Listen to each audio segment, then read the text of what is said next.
Amy is in the audience also, if you want to. Oh yeah, I want to bring her in. What we have here is our guests today are we're featuring Amy Newman, who is known for her trademark slogan, Sending Love. She is a professional comedian and skeptic who hosts debates, interviews, and conversations on her YouTube channel. She also creates educational and other important content. Amy Newman's YouTube channel is at youtube.com/Amy Newman. TJump, also known as TJump, is an atheist philosopher who hosts conversations with professors, philosophers, and other academics about topics ranging from biology and physics to religion and morality, and so on. TJump's YouTube channel is at youtube.com/TJump. J. Mike is one of the co-hosts of the Talk Heathen show. Jefferson Spatchcock is an atheist inquisitor and intellectual who has particular expertise in analyzing and reviewing debates. J.L. Warren is an atheist activist, educator, and entertainer. He runs the Bridge the Divide YouTube channel, where he addresses irrational beliefs, the irrational behaviors that often follow, the societal divides they create, and how those divides can be bridged with education, rationality, and reason. Bridge the Divide's YouTube channel is at youtube.com/JL Warren. I'm Randolph Richardson. I'm an atheist from British Columbia, Canada.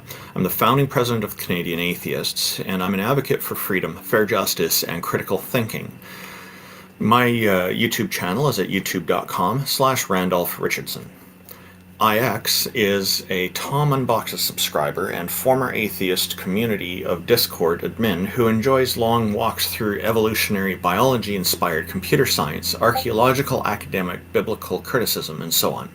Jack Burton is a self-described middle-aged, college-educated nobody who drives the Pork Chop Express truck in his spare time.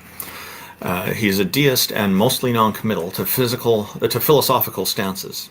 Peter de Tucker is an atheist from the Netherlands who handles the production of various YouTube channels, including Arn Roz, and generously contributes his professional artistic skills for free to atheists all around the world.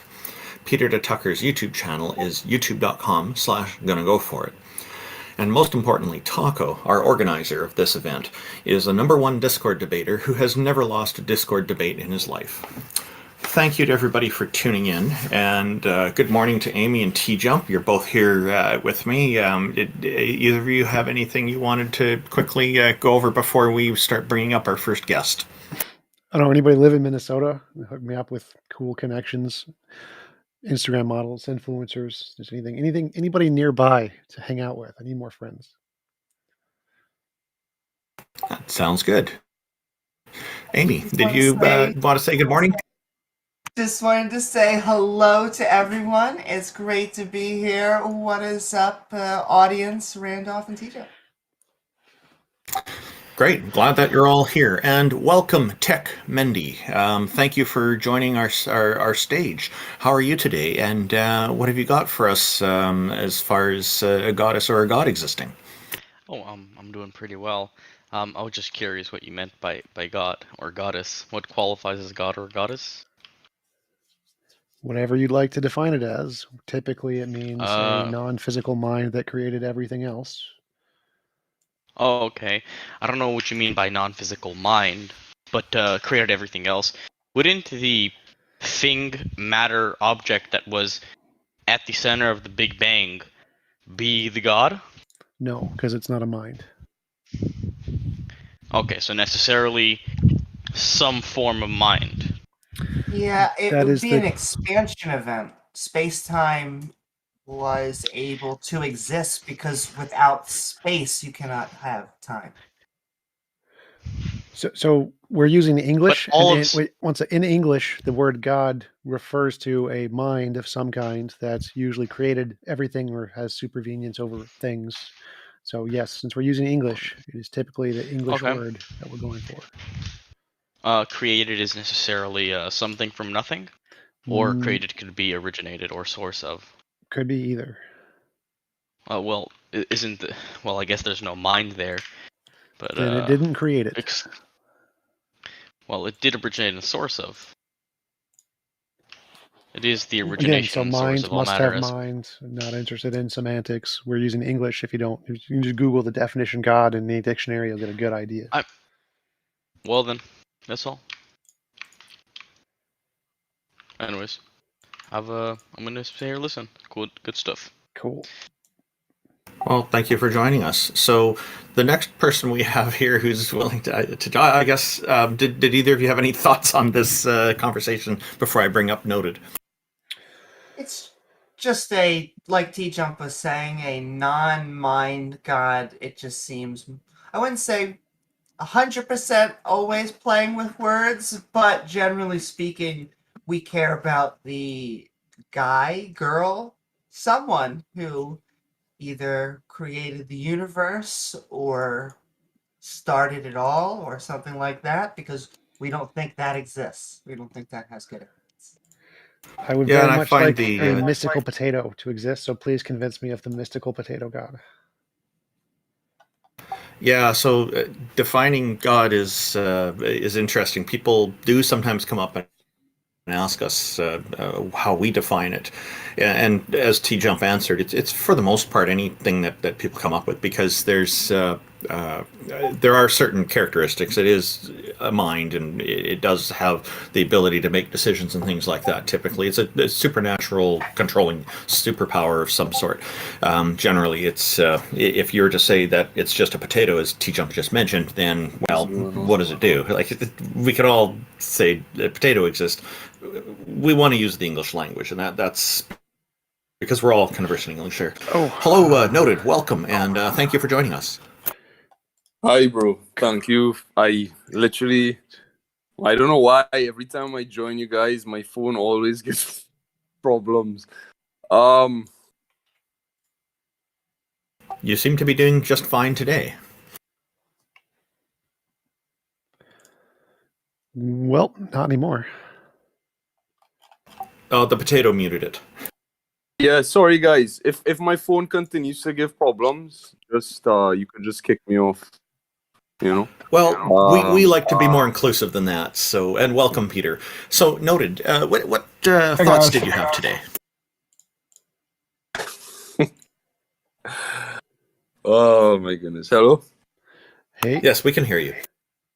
Good. Yeah. I'll keep it short because my phone is giving problems, and at the end of the day, very introverted kind of guy, right? But it's funny when you said, this is my perspective, right? And I want you to hear me out, right? Because okay, so for me, right, you were saying that so for me, the way I look at it is that a mind is the only thing, right, that can deter the universe from its stillness, right? The universe is purely static laws that cannot deviate from itself, right? The universe cannot even create itself, for it would require existence prior for it to even have the properties to do that, right? So what my premise Noted, sorry, can I quickly interrupt? Randolph, is it correct your stream isn't running? I am working on that right now. I just found out. It looks like it was. I'm not sure. I'm working on it. Yeah, just checking. Okay, sorry to interrupt. Go ahead, Noted. No, it's fine. So my premise is what I'm trying to see, right? Is that a mind is the only thing that can deter the universe from its stillness, right? And what I mean by stillness, I'm going to elaborate on that again, right? Is that the universe is purely static laws that cannot deviate from itself, right? The law of gravity will always maintain its rate, right? It will never deviate from itself, So the law of gravity has changed. In fact, it used to be repulsive, push things away. The universe was never still, so it doesn't need something to make it not still. It's always had fluctuations. And also, like, no, I don't mean fluctuations in the sense that in the sense of a metaphysical understanding, because we understand fluctuations through our mental capacity of math and of variability. But what I'm looking at is the pure absolute physicality of the universe. When you look, do you see a tree? Do you see a tree moving from its spot? Do you see a leaf moving from? Do you see a tree rooted in the ground moving from its spot? Yes, on its own? everything is always moving. I'm going to tease you, Noted. Have you ever eaten a banana? Yes, sir. I've eaten a banana. But the thing is, what you're doing is hold on. I'm going somewhere. Banana trees walk. What you're doing? Okay, just say because you said a tree doesn't move, banana trees walk.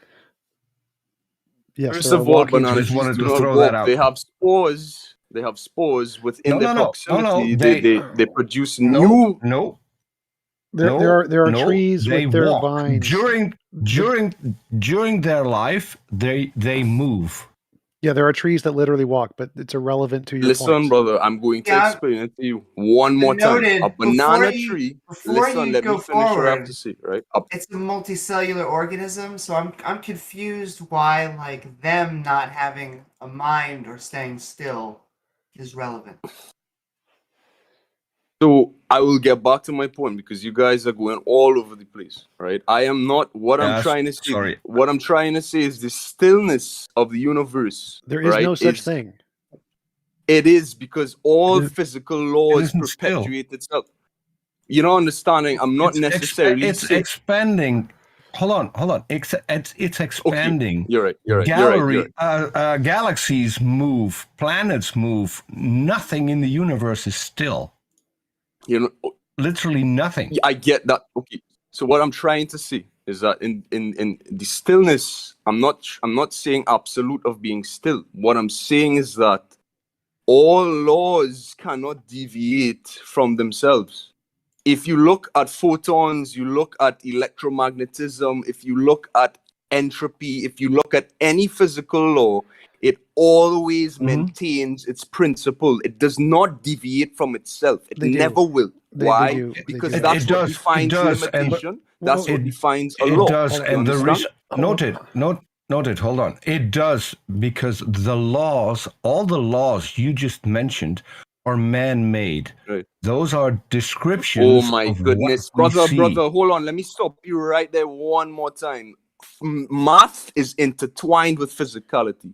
Conceptualization is intertwined with physicality. I didn't you cannot mention, tell me it is separate. Hold on. You cannot say that. Hold that on. is trauma. Hold on. All right. I didn't mention math. I said laws.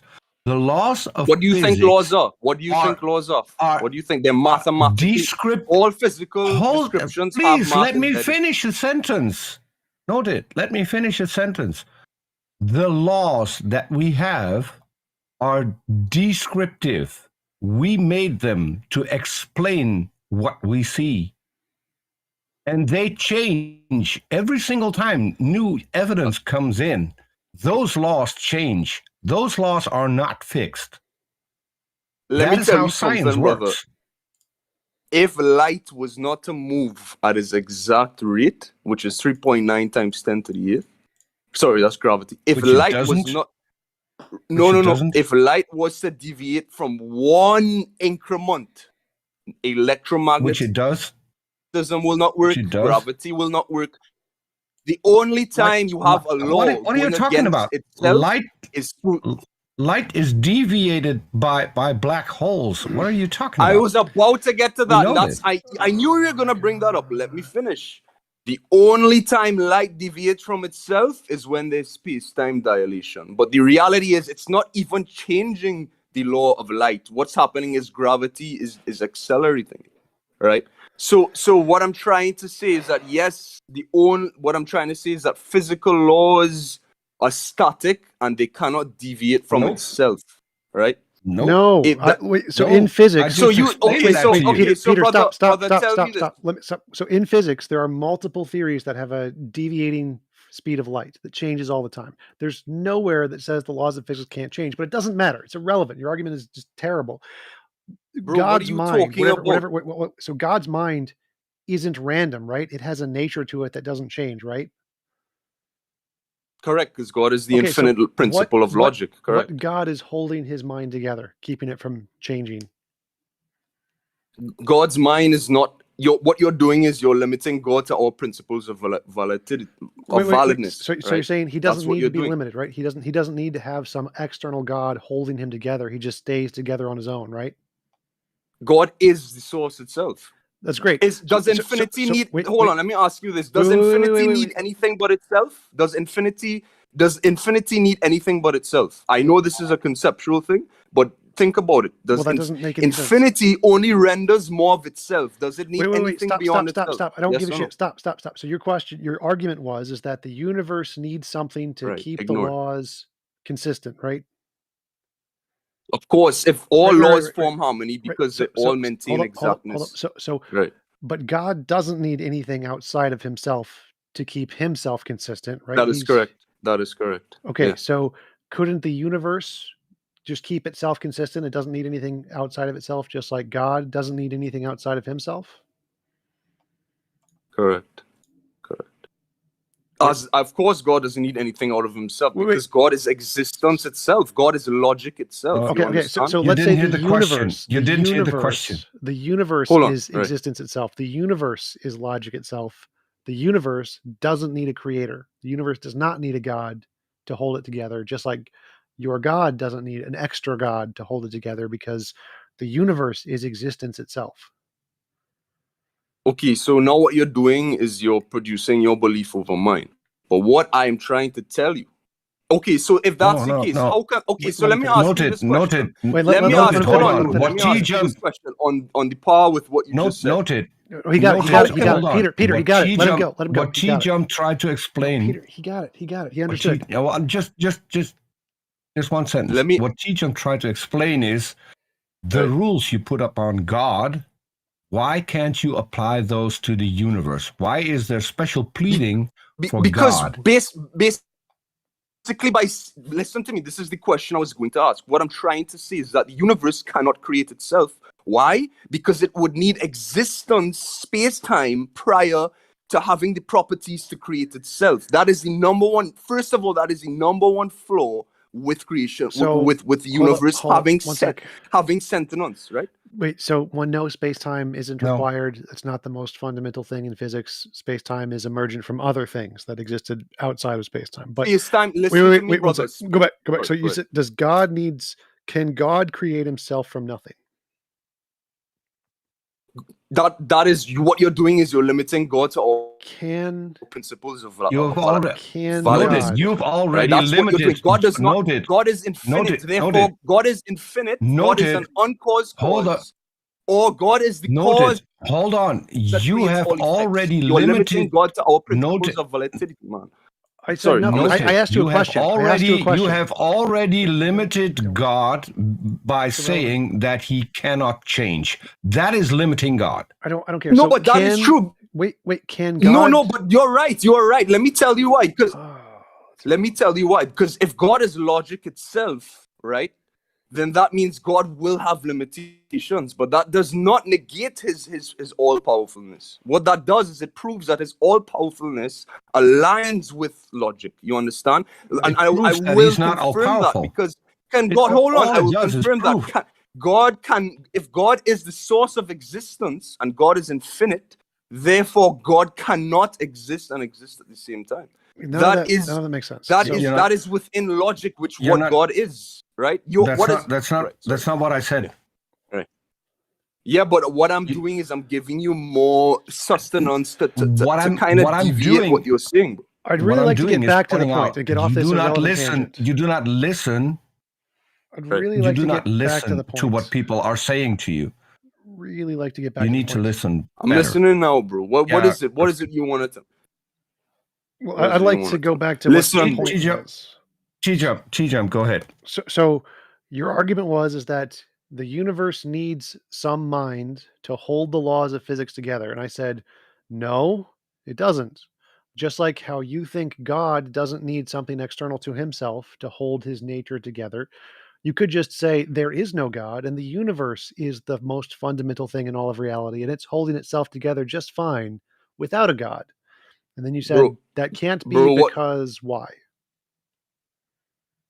Listen, bro, what you're literally doing is you're giving the universe a sense of consciousness, which is not true, right? What you're doing is you're giving it this, because if you, and even though what you're even saying is basically saying that the universe is God, because at the end of the day, the no universe, consciousness. So wait. So universe has no consciousness. It's just matter and energy and the laws of physics, and that's it. No consciousness. Okay, if that's the case, let me say this then. The universe does not have the potential, the physical, listen to my words, right? The physical universe does not have the potentiality to arise morality or knowledge. Yes, it does. As a physical mechanism cannot be reduced back to a metaphysical construct. You understand? Do you understand what I'm saying? No, that's wrong. What you're basically... No, that's not wrong. Yes, because, it is. okay, Wait, so then prove to me, yes. Find me the chemicals that make up a metaphysical construct, which is impossible because chemicals are purely physical. You understand what I'm saying? Metaphysics is just the fundamental nature of reality. So if physicalism and naturalism is true... No, that is how you're coping, bro. What you're doing is you're saying the physical universe produced metaphysics. Stop. Noted. Responsible. In philosophy, noted. Stop. Shut up. Completely physical. Stop. Noted. Calm down for a moment. What does the word metaphysics mean in philosophy?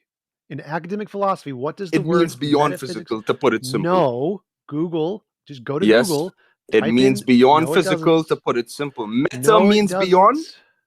Brother, do you really want to look like a clown right now, brother? Go look up what meta means. In philosophy, if I go to the Stanford Encyclopedia of Philosophy, the Internet Encyclopedia of Philosophy, if I go to Oxford Dictionary of Philosophy and I type in metaphysics, what will the definition say? Because it's not going to say beyond physics. No philosophy textbook says that, noted. Brother,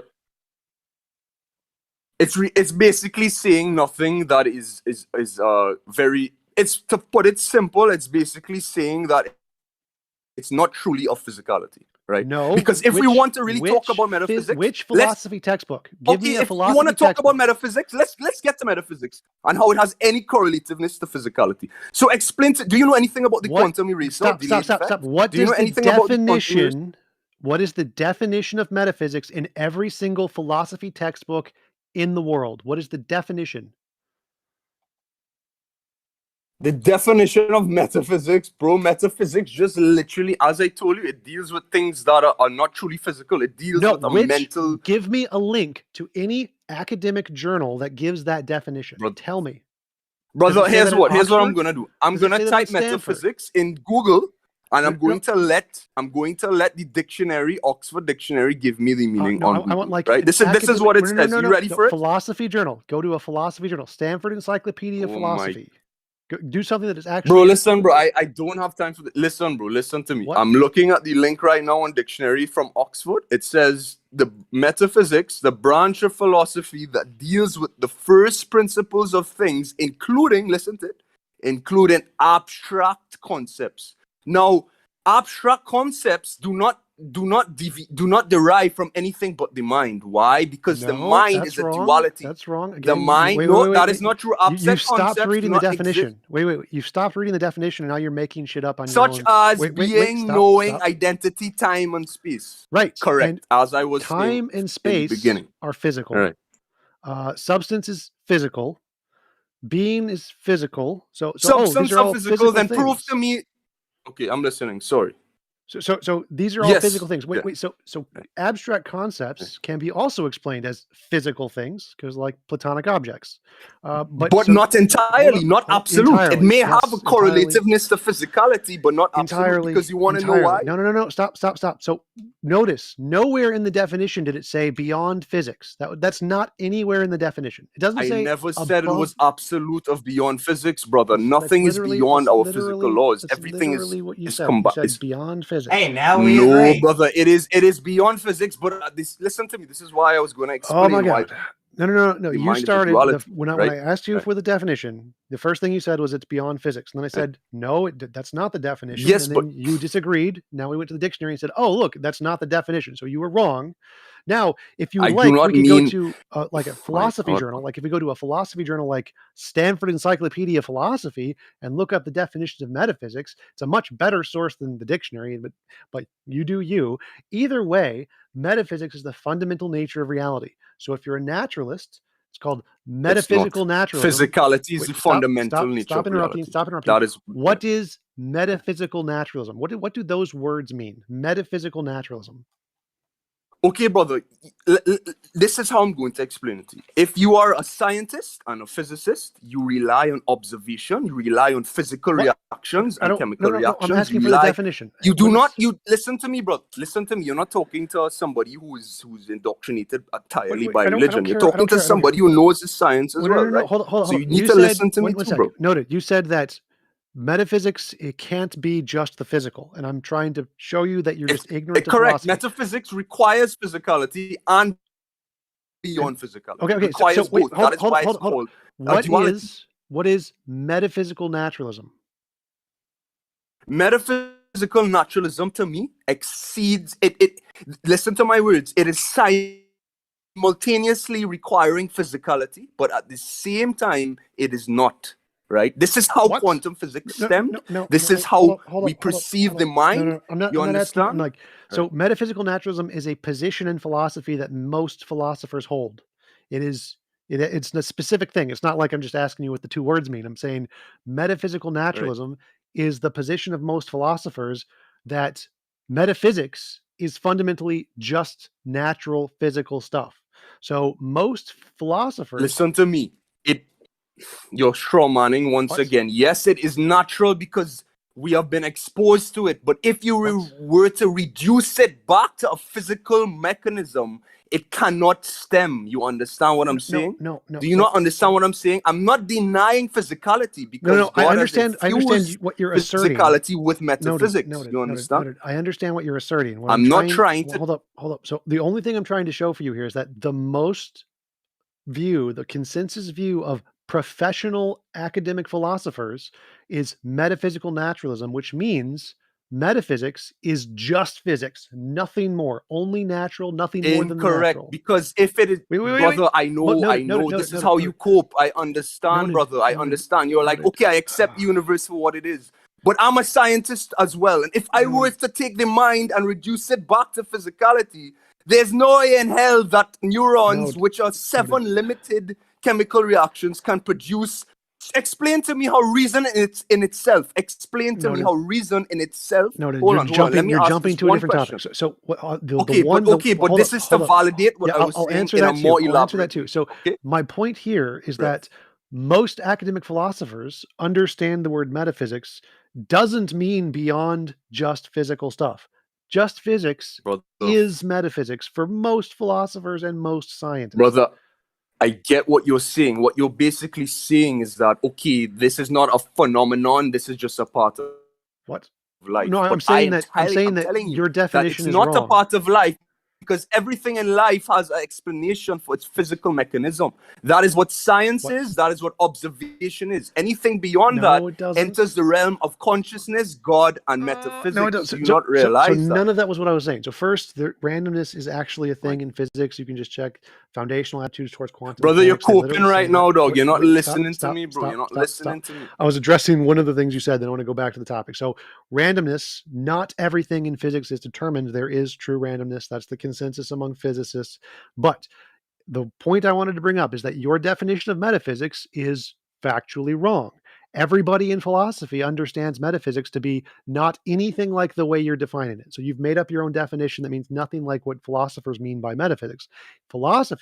Metaphysics just means the fundamental nature of reality, which can be purely natural. So I'm about to show you an example of how metaphysics differentiates from physicality. Are you ready for it? Because I'm going to ask you this question. Sure, right? Go for it. How did reason itself, the ability to filter out illogicality from logic, how did reason in itself, right, stem from a physical mechanism? Explain that one to me. Explain to me. Reason is a You will product search of... you will search your entire life. You will never find you're supposed to let me finish Why? first. Because metaphysics will always have a differentiation from physicality, even though they are intertwined. You understand? You need to stop speaking so I can answer the question. One more time. Hold up. You need to stop speaking so I can answer the question. That would be super useful. Rationality in the mind is a product of evolution. It doesn't... It's not hard to explain. You see your retort, my friend. You're going to evolution. That I could even disprove evolution with meiosis and mitosis, right? I'm coming back to the point one more time. I'm going to ask you one more time. Reasoning in itself, which is the ability to filter out illogicality from logic evolution. And vice versa, right? I didn't ask you that's your coping. I'm asking you for the physical mechanism to how that arises. Because if you look at DNA, which does not even contain a lot of the things that cells replicate on, right? How can a DNA code, which is ones and zeros, to put it fundamentally in a binary fashion, right? How can that arise the ability to have reason in itself? That is where the mind, which is a dualistic nature, which many philosophers have pondered for years, and this is why metaphysics is so indifferent, because even quantum physics, gibberish, irrelevant. So the consensus in neurologists. So then, how reason in itself formed from the universe? Hold up. How did reason in itself form from the universe? Shut up, so I can answer. Shut up, so I can answer. So the consensus among all neurologists. Stop talking. Stop talking. The consensus among neurologists, psychologists, cognitive scientists, everybody who studies the mind, is physicalism. Physicalism is the position the brain is nothing more than physical. There is no extra junk. Oh, you ready? You ready for this? You ready for this? Because I will give you the answer, right? No. When you're done. Sorry. Okay, so the way rationality evolved was from evolution, which built processes like the brain, and the brain can do different binary switches and in and out switches of logic processing, just like computers do. And that's how we do rational thought. And we make mistakes because it's a big flesh blob. That's how it's answered. That's the consensus of every academic field, and you are kind of delusional. And then after you respond, noted, I just want to ask you a question.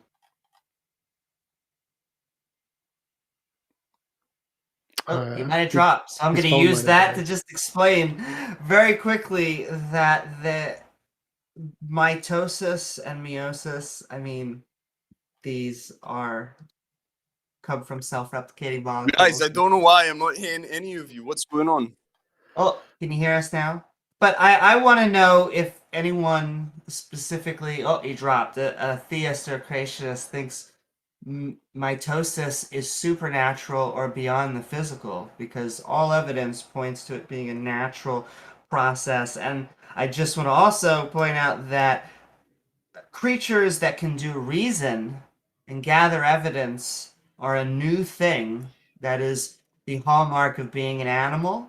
It's only existed for, millions of years, which is old in our terms, but, in terms of life is actually done just fine without having a brain or needing reason. It just follows the physical laws as a chemical structure.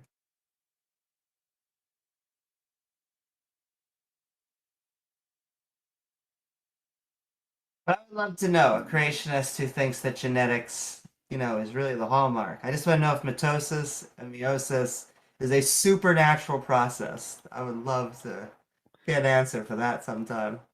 Well, it looks like he's kind of disconnected anyway, so I'm ready to move on to the next speaker if you guys are. Yeah. Looks like he's having connection problems. We do have Otangelo in the audience today. Randolph, if you want to talk with Otangelo real quick.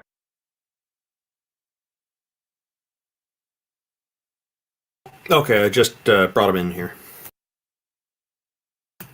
Otangelo, welcome. How are you? Hey, buddy. Yeah, hi guys. I'm fine, thanks. And you? Doing pretty good. Unfortunately, Noted was having some technical difficulties, but we can probably revise a little more a little later on once he's got that sorted out. Have you got something new for us today, Otangelo?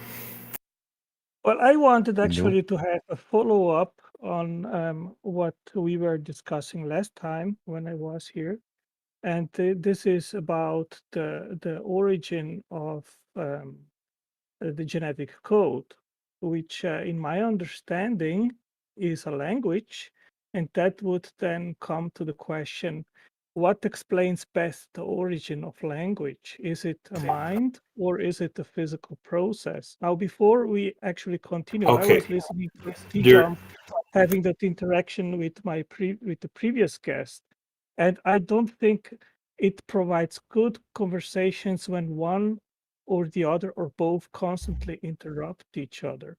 So I would appreciate, I will try my best to not interrupt my interlocutors, and if they also wouldn't interrupt when I am answering and just waiting until I finish. So, Otangelo, you're talking about genetic code being a language. Perhaps you can elaborate for us on what you mean by language, because typically what we're thinking and what I think most people think of as a language is something that is interactive, and we can we're using language to have a conversation here. It doesn't seem to me the case that one can have a conversation with genetic code. It's more just an expression of the genes. We can kind of get an idea of what we're seeing, but it's not something that we can interact like a normal language. So perhaps you can elaborate on what you mean by language in this context. Yeah, sure, Randolph. So what I mean by that is that when we have a sign or a symbol and attribute a meaning to that sign, then that giving that attribution or meaning is always something which precedes a mental process. So a mind has to give a meaning to a symbol.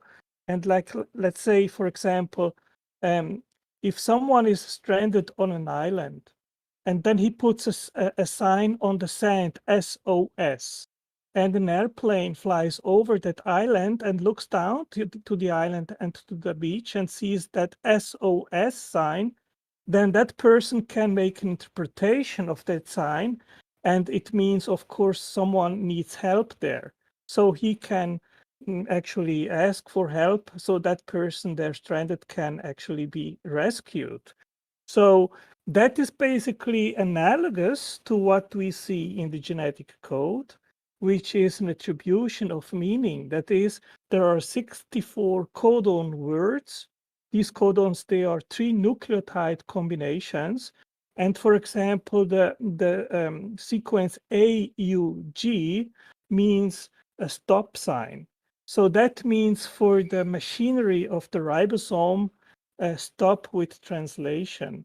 So there is an attribution of meaning of these 3 nucleotides, which the machinery can interpret and make a meaning out of that sequence of 3 nucleotides. And my point is that I think that assigning meaning to words or signs or symbols is always a thought process. So that's my argument. So when it comes to the acronym SOS, that meaning save our ship, there is intent behind it, however vague, that it is a call for help. Is there something similar in genetics that this language of genetics, as you're calling it, that acts like a call for help? The thing with language is there's always intention behind it, and I think the point that we're having trouble connecting here is that, or maybe you're having trouble connecting because I don't see it, is the intent, some kind of mindful intent to express something. A stop sign in traffic, there's a mindful intent to communicate to drivers with the purpose of achieving more safety and whatnot, and the regulations on the road. But with genetics, there's no regulations behind it that have this kind of intention, as far as we can tell. And you know, you're saying that genetic code is this language from, I guess, from your God. But didn't your God write a Bible that uses a language that we actually understand. Why work with some divinely hidden language like genetic code that people aren't going to notice so readily? We have to learn quite a lot about how science and reality works before we can get to that. Like why is your God so tricky and deceptive and hiding so much from us instead of just making it all obvious to us so we could start off with a higher quality life right from the beginning? Does God not love the human species? You know, you're going to have to show us that there is mindful intent behind genetic code to qualify it as a language. I don't see it as a language. I see it as a code. I think what you're doing is you're looking at it and saying, aha, that looks like a language, so therefore it must be a language, and therefore God. I'm not convinced by this, though. I'm not seeing the connection. I'm having trouble with this. Yeah, first of all, Random, we have basically discovered that life is not based just on chemicals, but also on information. So I don't think it was primary God's intent to teach us something by instantiating and programming the genetic code. It was actually in order to convey and to create life, because genetic code is actually life essential. So we have basically just discovered that state of affairs, which of course requires an explanation. Why is there that mapping of 64 codons to 20 amino acids? First of all, the origin of that state of affairs cannot be explained by evolution, because evolution depends on a fully set up self-replicating cell. So evolution starts when life starts, and the origin of the genetic code is not a problem for evolution, but for the origin of life. So you have basically here two competing hypotheses. Either an intelligence was involved to instantiate, create, and program the genetic code, or it was not. But what we see is that selection of these 64 codons is arbitrary. So there is no physical need that the sign AUG is actually attributed to command stop.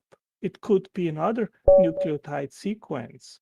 And what is also interesting, that the genetic code is actually amongst basically almost an infinite set of possible codes, the most robust one, because it is also redundant.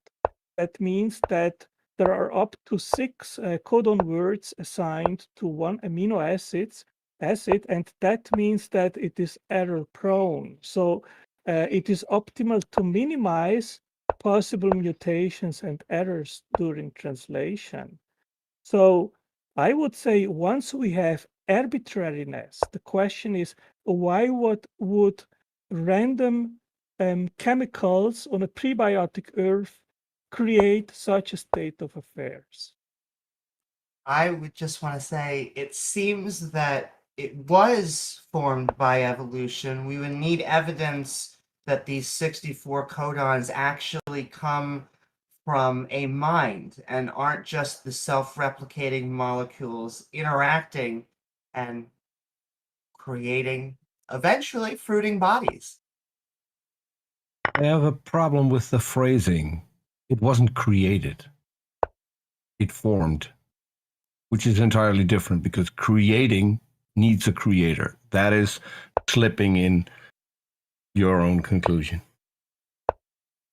Okay, I can go with that, Peter, and rather than using the word created, the word formed. How did it form? How did that arbitrariness of assignment come to be? Yeah, you can say we don't know. Of course, you can resort to that, and you're free to do it. I didn't say we don't know. I said chemistry.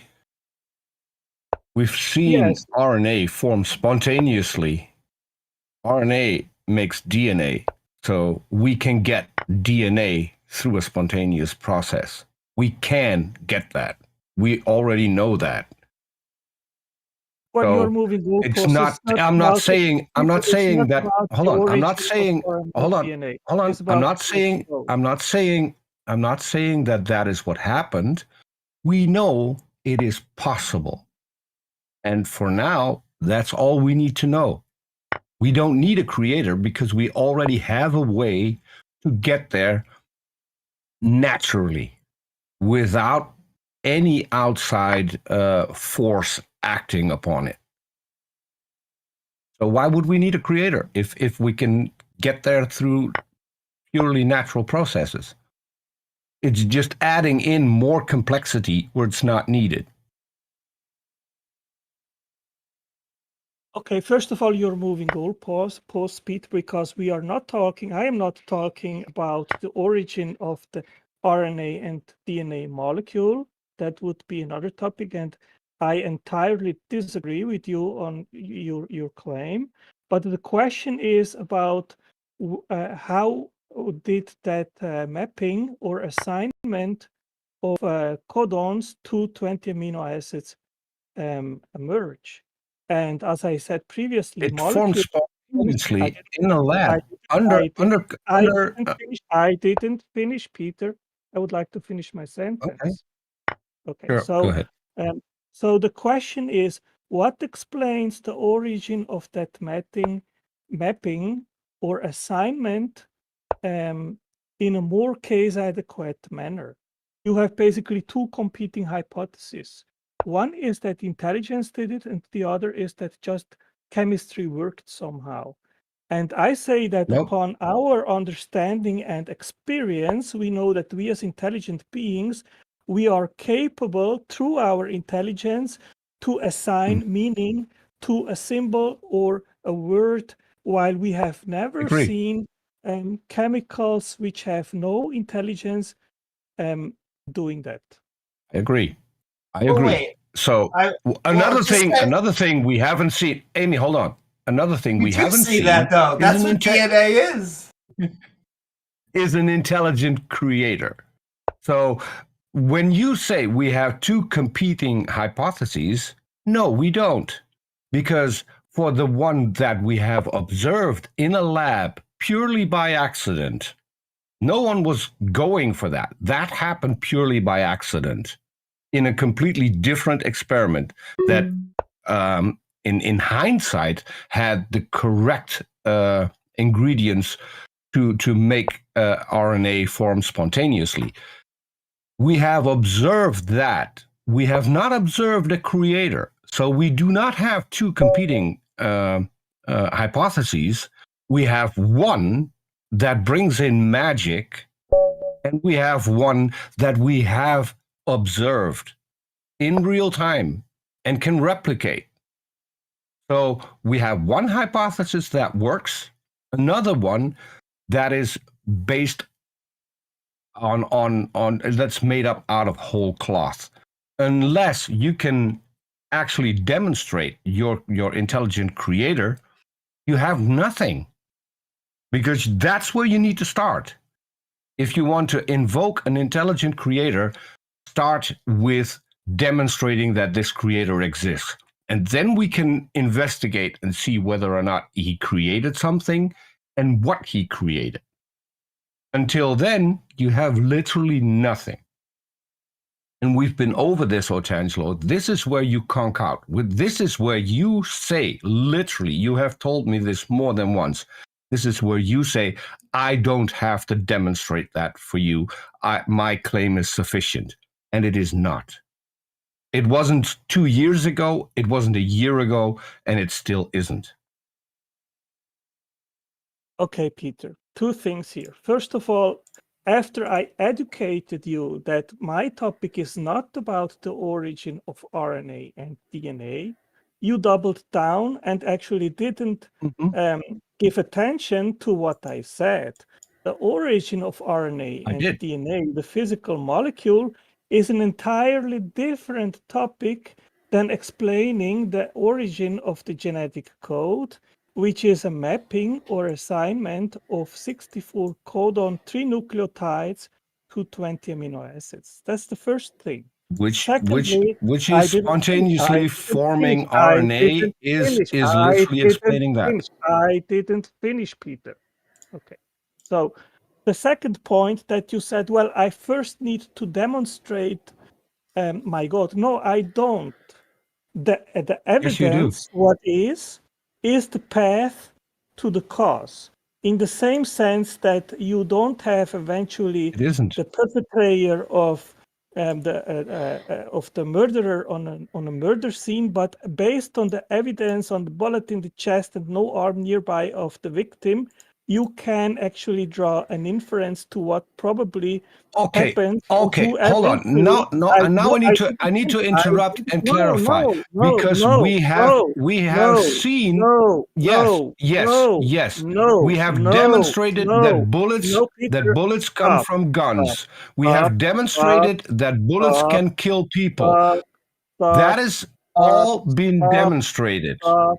Let him talk, Otangelo. Okay, Stop this childish nonsense, man. Let him talk, and then you can respond. No, I didn't finish the example you give is based on observation. Every single part of it, every single part of a murder case, we can recreate, we can demonstrate. Now you demonstrate your God, and then we can talk. Okay. If you want to equate it with a murder case, demonstrate your God. We know people exist. We know people have guns. We know where guns come from because people create guns. Every step in the process that you want to equate it with, we know by observation. So if you want to equate it to a murder case, demonstrate a God exists. If not, stop talking. Okay, so now you are conflating the murder scene with actually the murderer itself. So you are interrupting me again. So you are interrupting me again, Peter. Because you didn't listen. I told you we have demonstrated that people can kill other people with guns. Bye. It is your example. Either stick to it or don't. It's your equation. Okay, either I can finish. Okay, either I can. Okay, Taco. If I am not able to finish my response, and I've been interrupted by Peter. Stop now. Go ahead and finish your response. Then I am just leaving. Yeah. Okay. So finish. So the murder scene is equivalent to the observation, the scientific observation of the assignment of 64 codons to 20 amino acids. In the same sense as the murder scene eventually leads to the perpetrator of the crime, which is the murderer. Okay. The fact that we have the evidence, which is that mapping, that assignment or arbitrary assignment of meaning, that also leads to an inference, to the best explanation. So what I is agree. So it is that agree. we know by experience that intelligence does actually create signs and symbols and words and attributes meaning to these signs. Like the word chair is equivalent to the physical object where you sit down. So what does that mean? I agree with everything.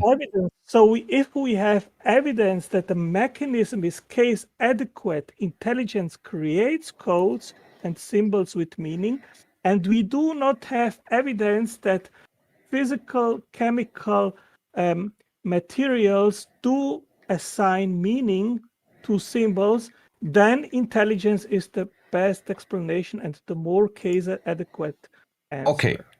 Can let me try and figure out what you just said, right? And I'll take as short a time as I possibly can. In a murder case, all of the evidence leads to the murderer. Am I correct? Well, we have two competing hypotheses. One is that's a yes or no. This is a yes or no question. I asked you in a murder case. Does the evidence lead to the murderer? You are putting the cart in front of This is a simple question, Otangelo.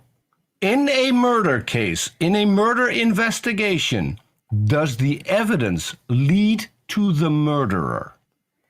If it is established right from the beginning that there was this is a yes or no question. Answer with a yes or no question with a yes or no, and then elaborate on your yes or no. But start with yes or no.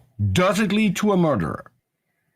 Yes, but if we are talking about the fact that there that you can establish we're only talking about a murder case. Why are you interrupting me? Why are you interrupting because me? You deflect. Because you deflect.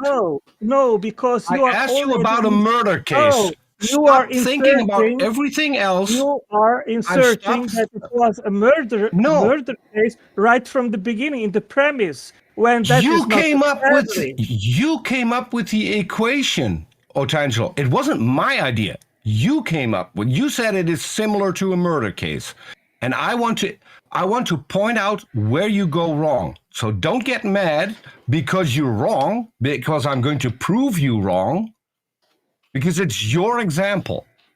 You said it's equivalent to a murder case. In a murder case, all the evidence leads to the murderer, which means that if we have all these codons forming and you think that it leads to an intelligence, then you have to demonstrate that this intelligence actually exists. Because in the murder case, we know that murderers exist. We know that the murderer, if it's done with a gun, 9 out of 10 times will be a human. At least it will be an ape. Right? So, in your case, with your codons and how it leads to an intelligent designer, prove that this intelligent designer even exists. Well, I think Peter's actually making a valid point. If you cannot do that, so Antangelo, if you cannot do that, then your equation falls flat. So Antangelo, you need to find something better. Antangelo, you haven't been answering the question. Let me respond. Let me respond to Peter, then you jump in. Well, you've been trying to respond for like the past 10 minutes, and you've just missed the point of the question. So I just want to clarify the question. No. I want to respond to Peter. Well, I want to make sure. If you see a body on the floor with a bullet in the chest, then you do not presume right from the beginning that we are talking here about a murder case. It can be two or even more hypotheses. It can be that a murderer was actually acting and killed that person.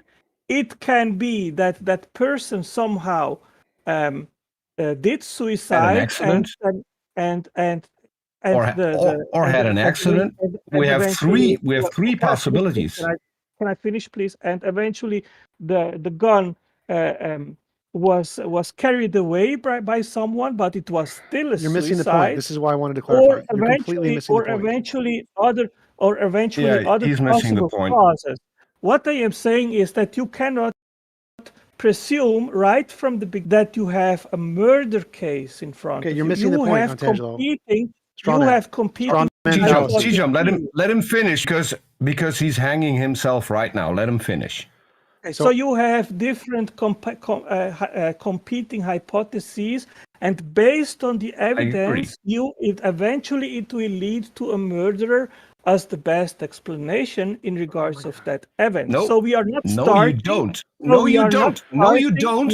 No, you don't. No, you don't. If you have no, you don't. We just start with the evidence you don't. There is someone killed on the floor. Can we stop? Can we stop? That's it. Stop. No, you don't. You just invoked that it could have been a suicide. You just invoked that it could have been an accident. I have to interrupt for 2 moments, Peter.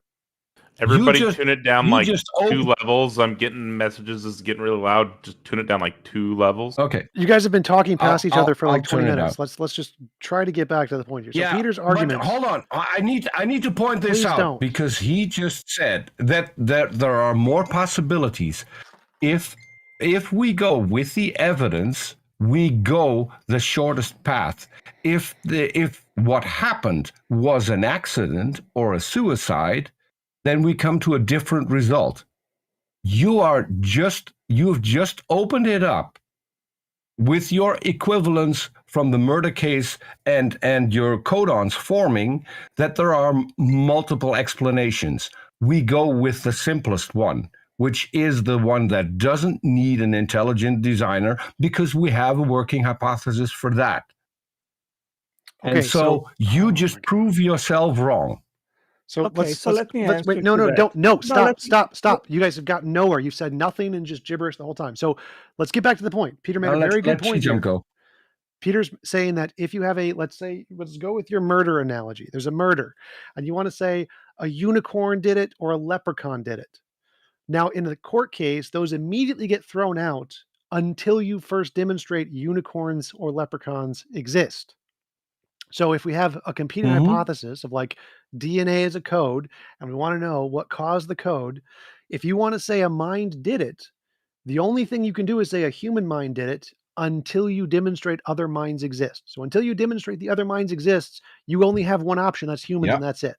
So in a murder case, in order to demonstrate that something that has no basis in reality exists, like another mind outside of humans, you first need to demonstrate it exists with some kind of empirical evidence before you can say it's a possible contended explanation of the murder. So Peter's point was that until you demonstrate your God or whatever mind you think did it exists, then your hypothesis is by definition a less plausible garbage hypothesis. Because in order for your hypothesis to be true, we have to have the DNA, super complicated DNA, plus an even more complicated mind that designed the DNA, which we have no evidence for. So both of those must be true in your case. We have the DNA, complicated DNA, plus super complicated mind we have no evidence for. Now, in the natural hypothesis, we have super complicated DNA, plus natural processes we have lots and lots of evidence for. So given the two, to compare them, which one's the better one? The better hypothesis is we have lots of complicated DNA, plus a bunch of complicated natural processes which we have evidence for. Or your hypothesis, complicated DNA plus a super complicated mind we have no evidence for. So yours is a worse hypothesis using your own analogy of the murder case. Okay, so let me answer to that. Thank you. First of all, that was exactly what I meant. I'm responding to TJump. I'm responding to TJump. That was exactly what I meant, and that was exactly what he didn't get, and I doubt he gets it now. Okay, so TJump, first of all, God's mind is not complex because it is not a physical thing made of parts. Now, secondly, you think that a natural non-intelligent hypothesis is a better explanation to intelligence. First of all, we know that intelligence, by our own experience, is capable of instantiating codes and giving meaning to symbols and words. But in regards of a natural cause, science is actually trying to explain in the last 50 years how the genetic code and the mapping and Angelo, the you're not answering the question. Yes, I am answering your question, and I would like to finish. One sec. I want to clarify. So I will, Angelo, no, you don't if you miss the point, I would like to finish. I want to finish. I don't care. I don't care, Angelo. No, you listen to my answer. We're going to kick you to the audience, Angelo. No, okay, we're going to kick you to the audience. So Angelo, I'm going to interrupt you. You don't play games hold with me. You don't interrupt me. Hold up. You don't interrupt me. I want to finish my answer. Can we kick him to the audience? Because I got to be able to Okay, yeah. Angelo. Yeah, bye, guys. One at a time, guys. Come on. You don't play games with me, TJump. Stop. You do that all the time. Stop. Can you kick him off of the stage, Taco? Get him off of the stage. We need him to stop. Okay, say what you're going to say, TJump. We are going to interrupt you every single time if you go off topic and if you're deflecting to not answer the question. I asked you a very specific question. The question is, given two hypotheses, one that posits we have some data like DNA, which is really complicated. I agree, very complicated. And you posit something else, another mind, not a human mind. You're saying it can't be a human mind because you don't think it's human. You have to provide evidence for that. If you don't, it's just a fairy tale like a leprechaun or a unicorn. And you have to explain how that hypothesis, where a leprechaun or a unicorn with no evidence, is a better explanation than the natural processes which have tons of evidence. You going on a diatribe about DNA doesn't help us here. We need an explanation. Why is you positing a leprechaun a more plausible explanation than natural processes, which we have evidence for. Go, Peter, but I want to say something. In all fairness, TJump, we did get one thing. His God's mind is less complicated than ours. That's the first for me. That's another interesting topic to go down. Definitely we don't really want to be pushing people off the stage, although we also don't want to be interrupting each other. So, Tangelo, I'm going to request that you guys just go back and forth, and let's try not to interrupt each other like that. Well, like I said, I was distracted. I didn't really see who started that, but let's just not interrupt each other there. Well, no. So again, we're not put in all evidence points to DNA being physical. I'll put it back over to you, TJump. So we can't allow diatribes. If someone goes off topic, I'm with TJump on this. We will necessarily stop them and be like, "No, you're just monologuing. We need to go back to the topic." So if he starts monologuing, I'm going to stop him every single time and bring it back to the topic. Yeah. Same thing if he's asked the question and he's refusing to answer and just going to answer a completely different question that no one asked, then we should be able to interrupt. And it's not because we want to piss him off or whatever. It is just to keep the conversation on track. So Enricus the Great, evolution of the genetic code. Just want to point that out. So there are natural means that we think that genetics arose and that it communicates. Andricus the Great, welcome. We have good evidence. What a conversation, huh? Hey guys, what a conversation. I was sad I had to miss Noted being up here. He and I are long time friends and nemesises, and he's got his hand back up. Oh, does he? We'll bring him back up. Let's let you go ahead. Andricus, first of all, let what TJump said. What have you got for us here?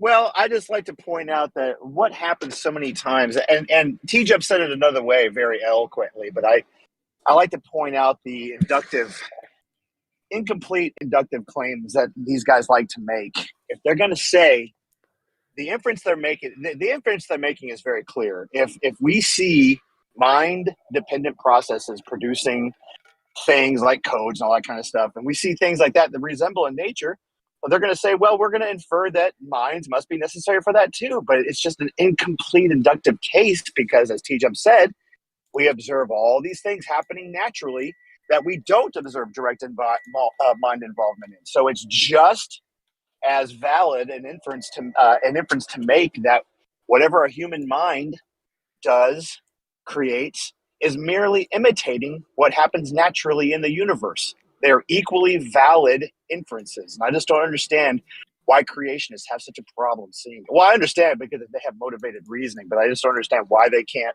make an honest inductive case by leaving out the other half of what we observe in nature. They do it all the time. It drives me crazy. Well, I wouldn't say that. I say the inference that intelligence does complicated stuff, DNA is complicated, therefore it's done by intelligence, is a perfectly rational thing to say. But yes, it is. If we have further evidence, like novel testable predictions that have confirmed that natural processes can do many of the things by producing self-replicating RNA molecules or whatever, then that hypothesis now has evidence which has overturned just the intuition that we have that complicated stuff can be done by a mind. And so there's better evidence on the naturalist side. But I think that when we first discovered DNA and knew nothing about it, we just said, oh, look, this is a really complicated code and it makes all life. It probably was perfectly rational to say this was done by a mind and think maybe God did this. That's perfectly rational. But since then, for several hundred years, we've made pretty considerable progress in testable predictions done in the field of biology and chemistry that have shown the natural hypothesis is the only one making testable predictions in progress. And so it's the only one supported by the data. Right. I also have an issue. I wish Noted can come back up here because I don't know if you see it this way. Do you see Noted's argument as being a compositional fallacy, TJump, when he says that you can't explain mind processes by physical explanations? He does this all the time, and it is a composition division fallacy. Like, yep, the analogy I make is I'm trying to be funny with this stuff just to make the point clear.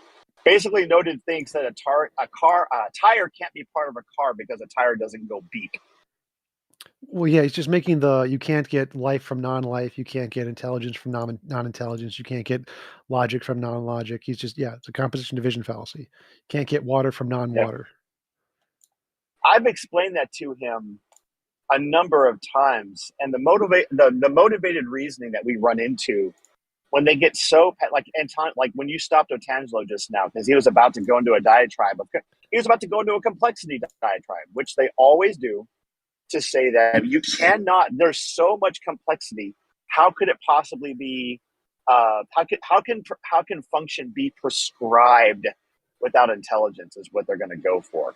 Ignorance. And of course, yeah, exactly. It's an argument from ignorance. That's exactly it. So.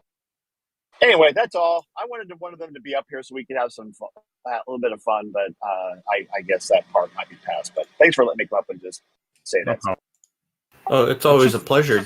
Was there something that you think you'd like theists to bring up and challenge? I mean, I'd love any of the things that we've been talking about. I'd love them to bring up. A particularly interesting conversation I had yesterday with a pretty charitable Christian was the notion of, especially in the more evangelical circles, they bring up the notion of personal relationship with the disembodied mind of God, or this being that is out there somewhere. And when I've challenged many of them on it, and you will get some that will be honest and say, no, God doesn't talk to me. No, Jesus doesn't talk to me. I don't have actually any direct interaction with this being. And I just challenge Christians and theists. Why do you keep using terms that imply something that a human would understand as interactive and relational with a being, when that's not what we find or what we're able to achieve with that, in that system? I feel like it's just a dishonest tactic to say you can have a personal relationship with Jesus Christ when that relationship doesn't resemble anything that a human would recognize as relational. Imaginary friends are relationships too. Sure. Yeah. What's those studies that have been done recently that kind of supported some of Freud's notions that children assign superhuman qualities to everything around them, including creating invisible friends for their own psychological security? It just amazes me that we, as a human race, feel that it is justified to allow that existential security to continue into adulthood. When we, rather than facing, the existential dread of not having those answers for why we're here, what the meaning of everything is, all that kind of stuff. Rather than be a grown-up and face those fears down, we'd rather stay in that secure, childlike state.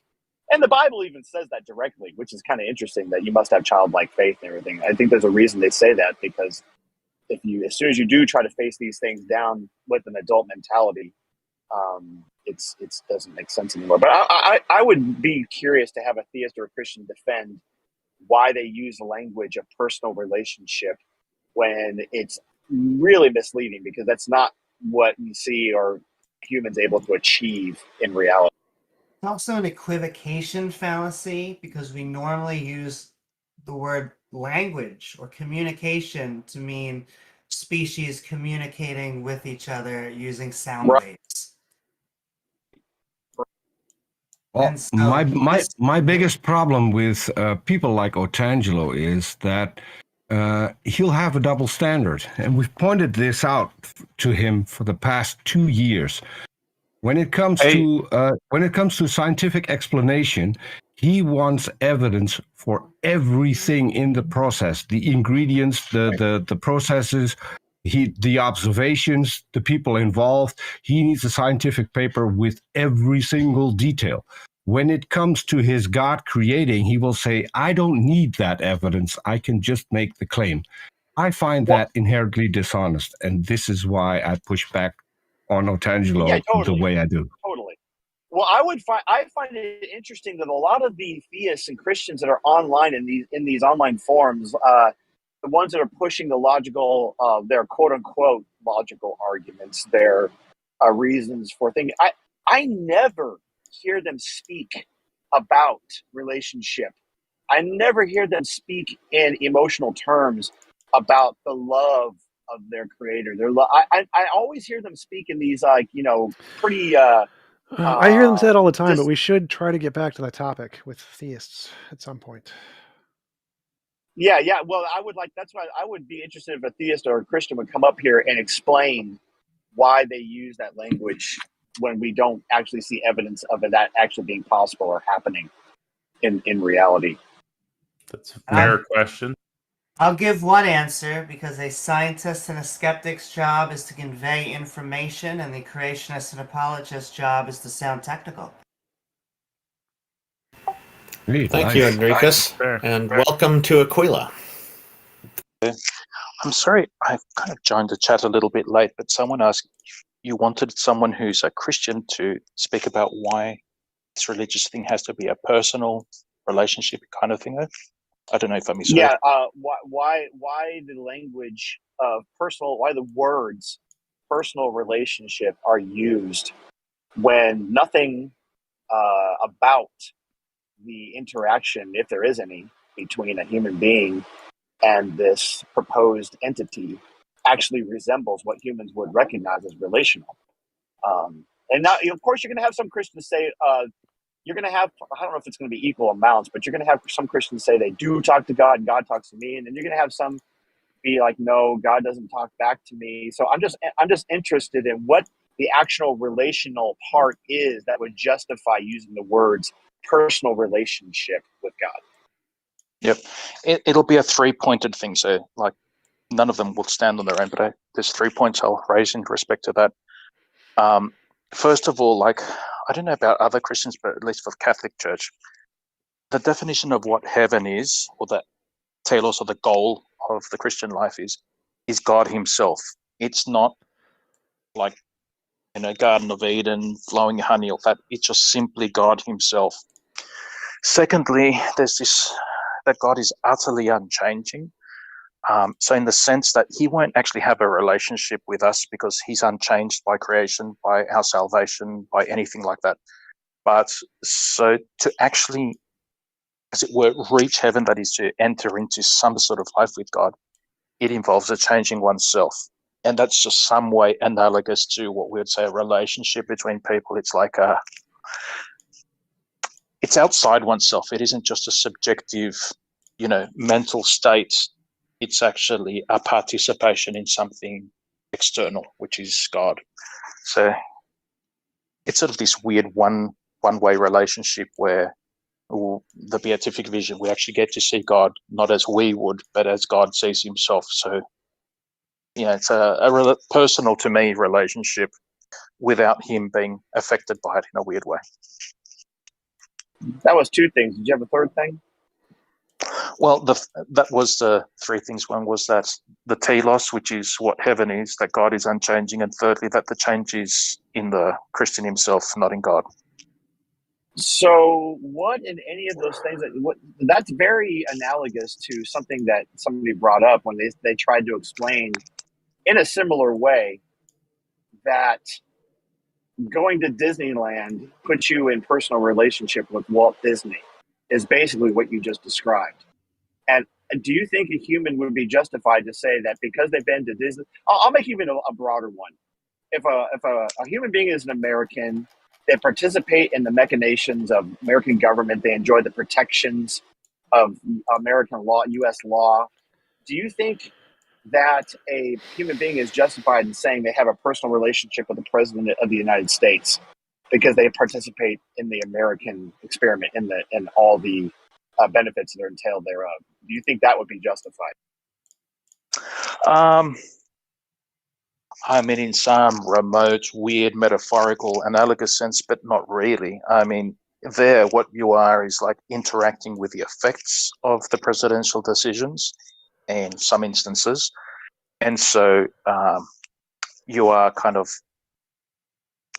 you're not sort of living in a separate sphere or orbit or country, as it were, from the US presidential influence. I don't know if anyone in the world can claim that they're not influenced by the US president, but that's very different to saying, that would be like saying, I have a relationship with God because I interact with his effects, that is like the entire universe which exists. But that'd be a strange claim to say that I have a personal relationship with God because I look at the stars and ponder. Yeah, to me that's a bit well, weird. that's one, and this could be a more Protestant problem than necessarily the more liturgicals. I don't know if they promote the same language, but you've heard it many times, I'm sure, that Jesus and God, believing all this, isn't a religion; it's a relationship. And Yep. I don't again, and as you've just described, I thank you for engaging with the analogy, because I think you agree with me that language is very misleading, and that language can set somebody up for a terrible sense of personal failure when they engage with the ideas, they engage with all the trappings of religion, the community, and all these things. But there's this one thing that at the deep core of them they can't achieve, and it can be.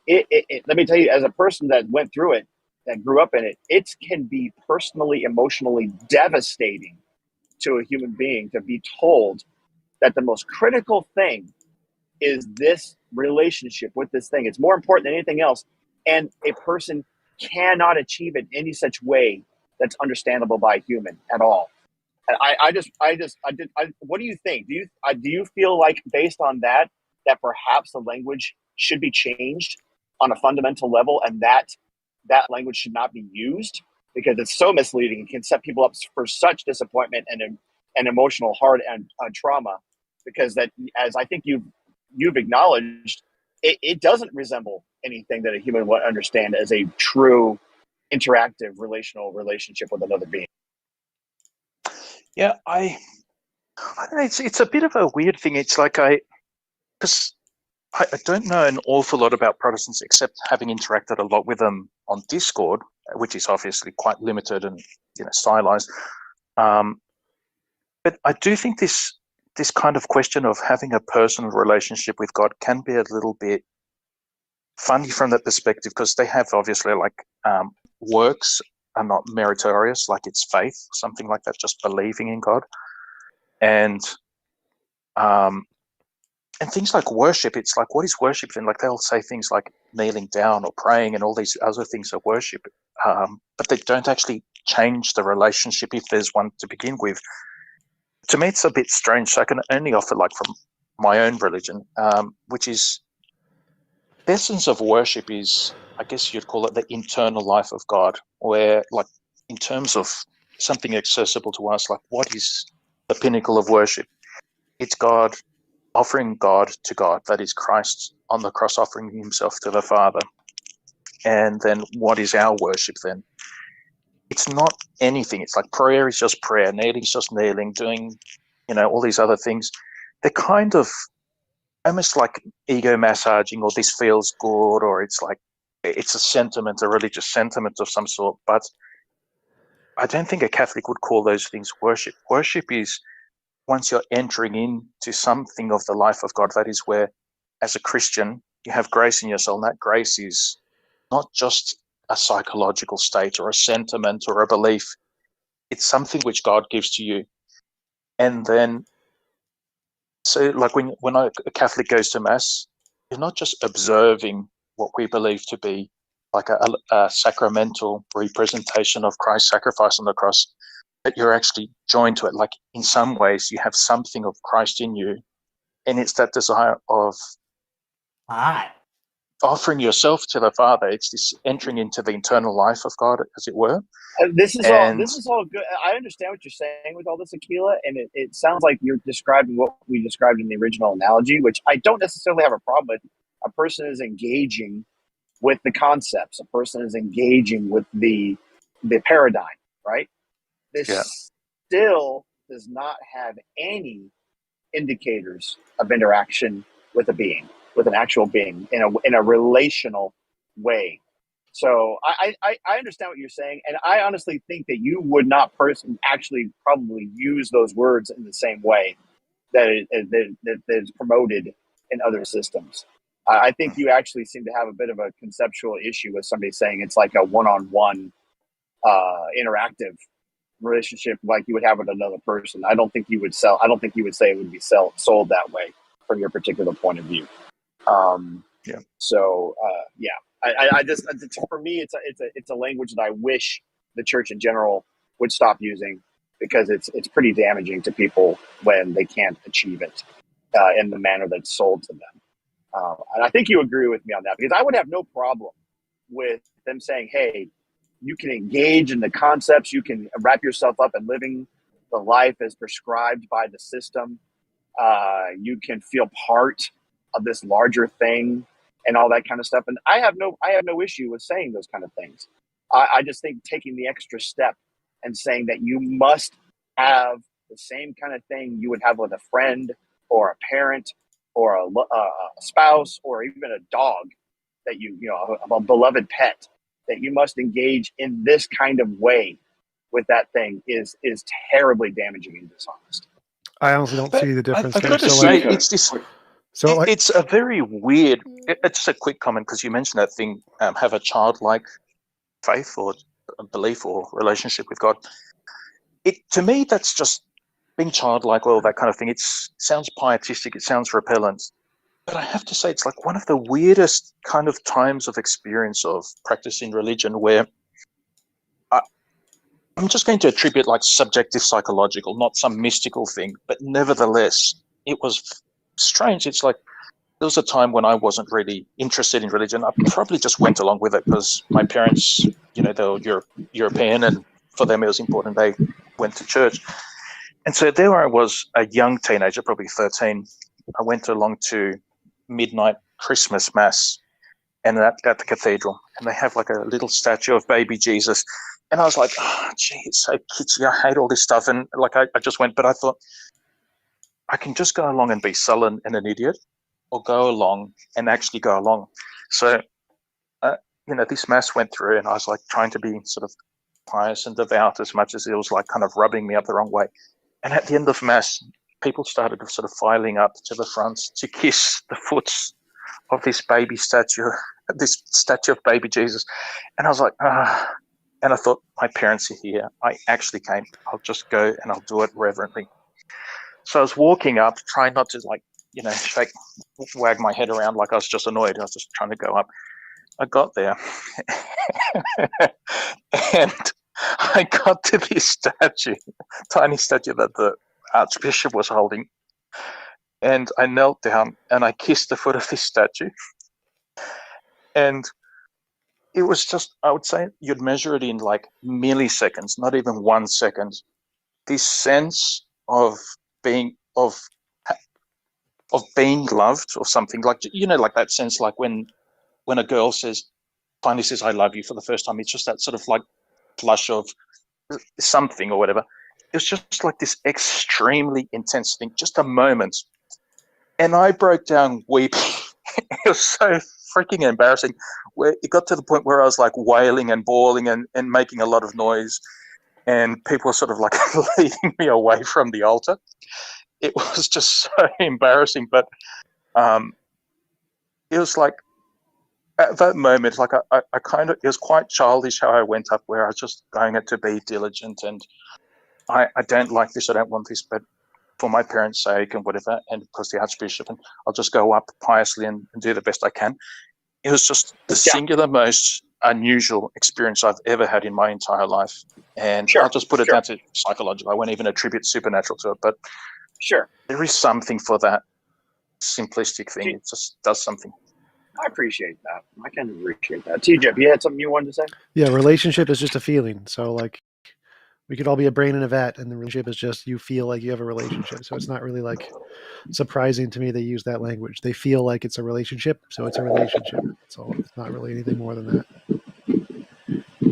Yeah, an observation too.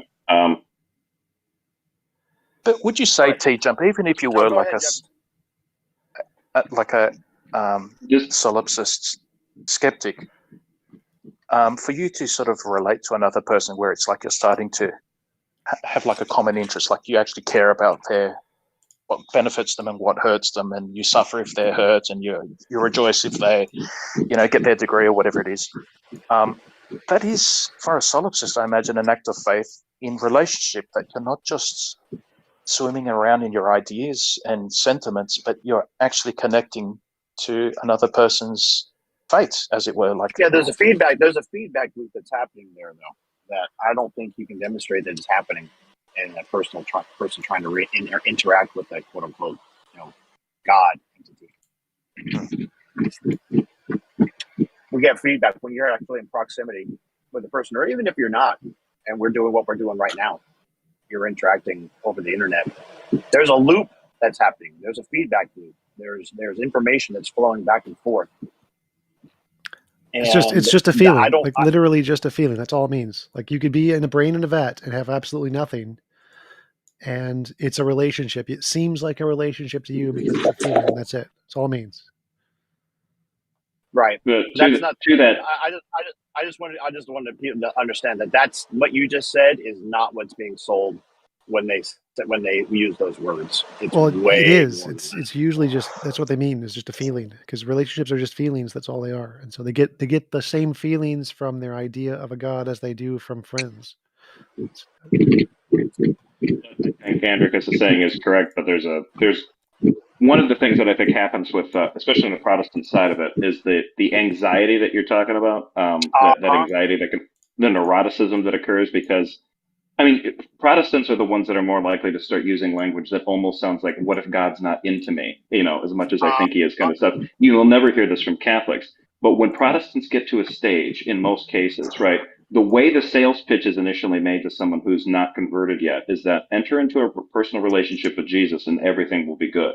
But once you've entered into that personal relationship and you start experiencing difficulties and you're wondering, why am I having these doubts? Why am I having these struggles? Why am I even questioning the love that this God, who's in a personal relationship with me, mind you, is directing my way?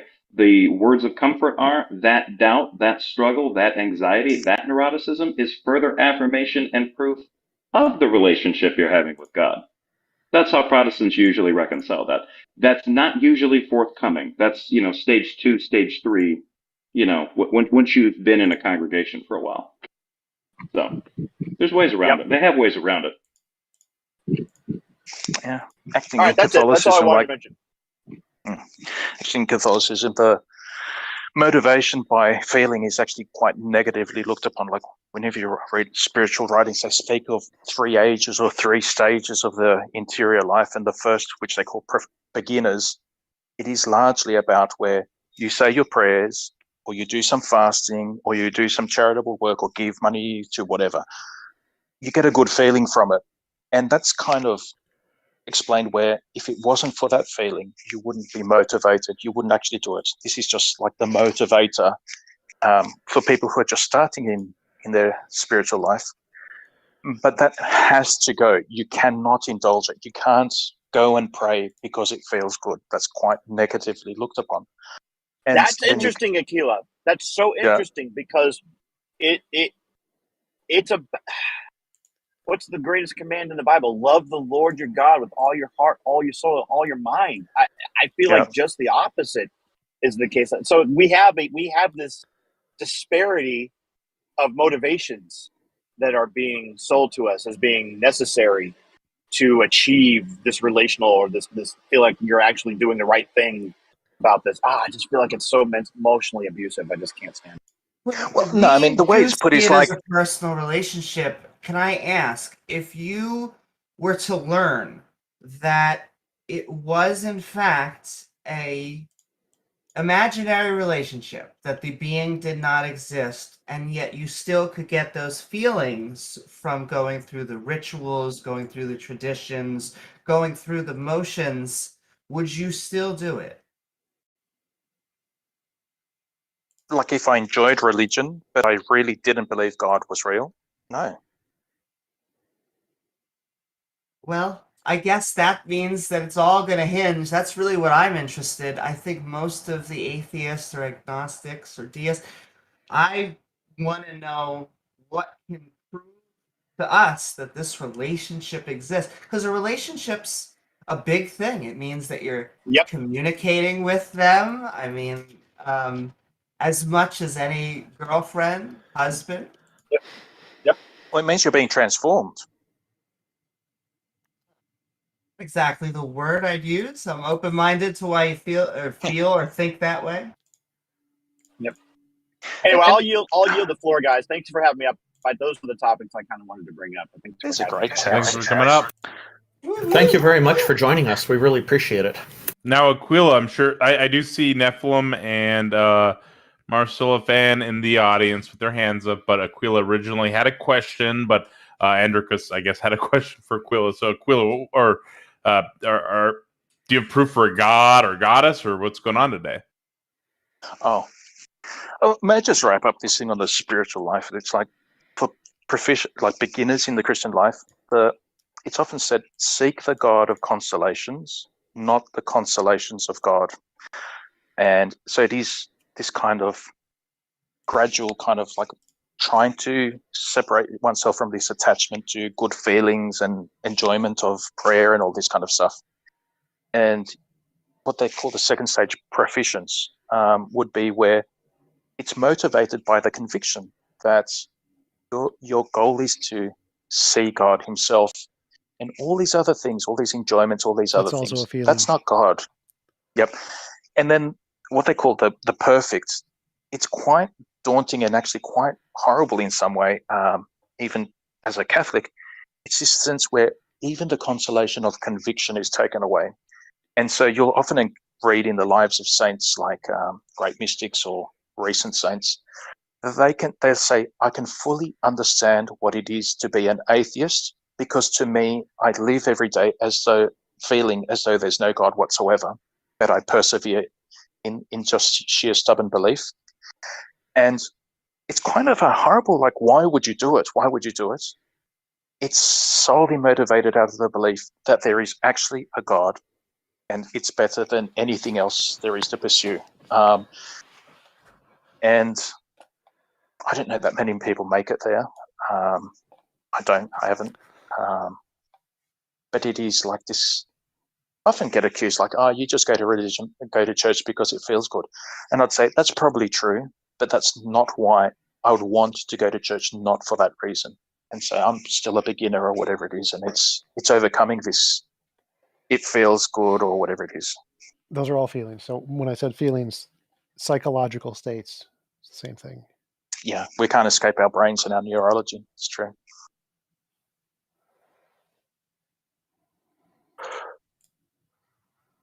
Is that it? It's just to wrap up the comment of the previous question I was asked. But in terms of, is there a God?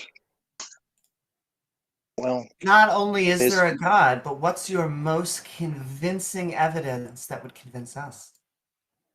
Well, evidence is for things that can be observed, that can interact physically, like an instrument or a sense. To claim God isn't that. So to claim there's evidence would be saying, I'm providing evidence for something which I don't think is by definition God, except by his effects. And God is, like, for me, my God is existence itself, and the evidence is that there is existence.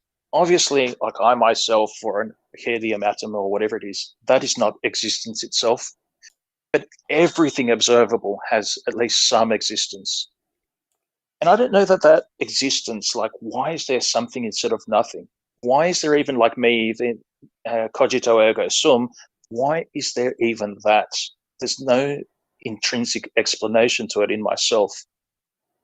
And so the belief I have is that classical, like the cause of existence.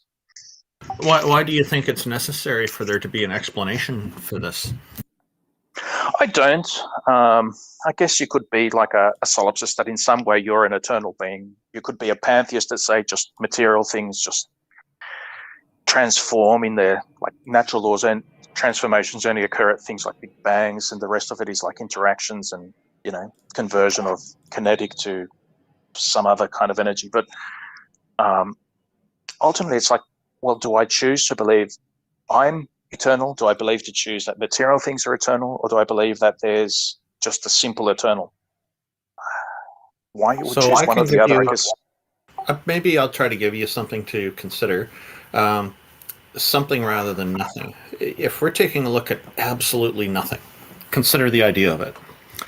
With absolutely nothing, that would mean that there are not necessarily any laws of physics or other kinds of restrictions on it.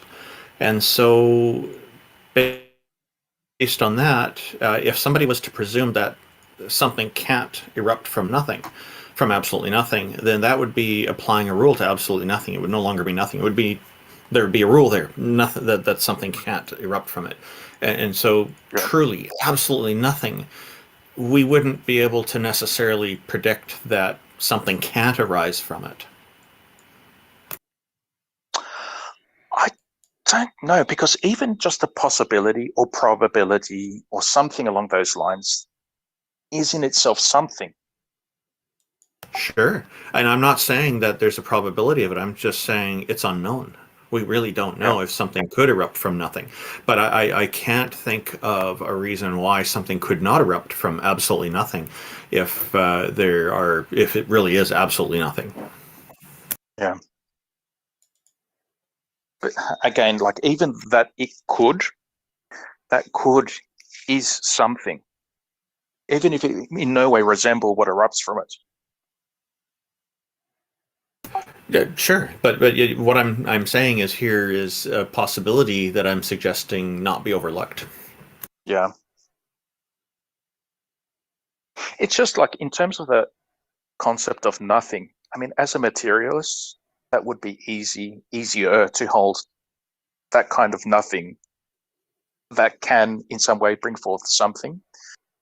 And I've had these like ridiculous, like people saying to me, "But virtual particles come into existence all of the time out of nothing." No, they come in out of fields. Fields themselves probably can erupt out of nothing, but the fact that they can, that possibility is something, and it becomes more and more esoteric.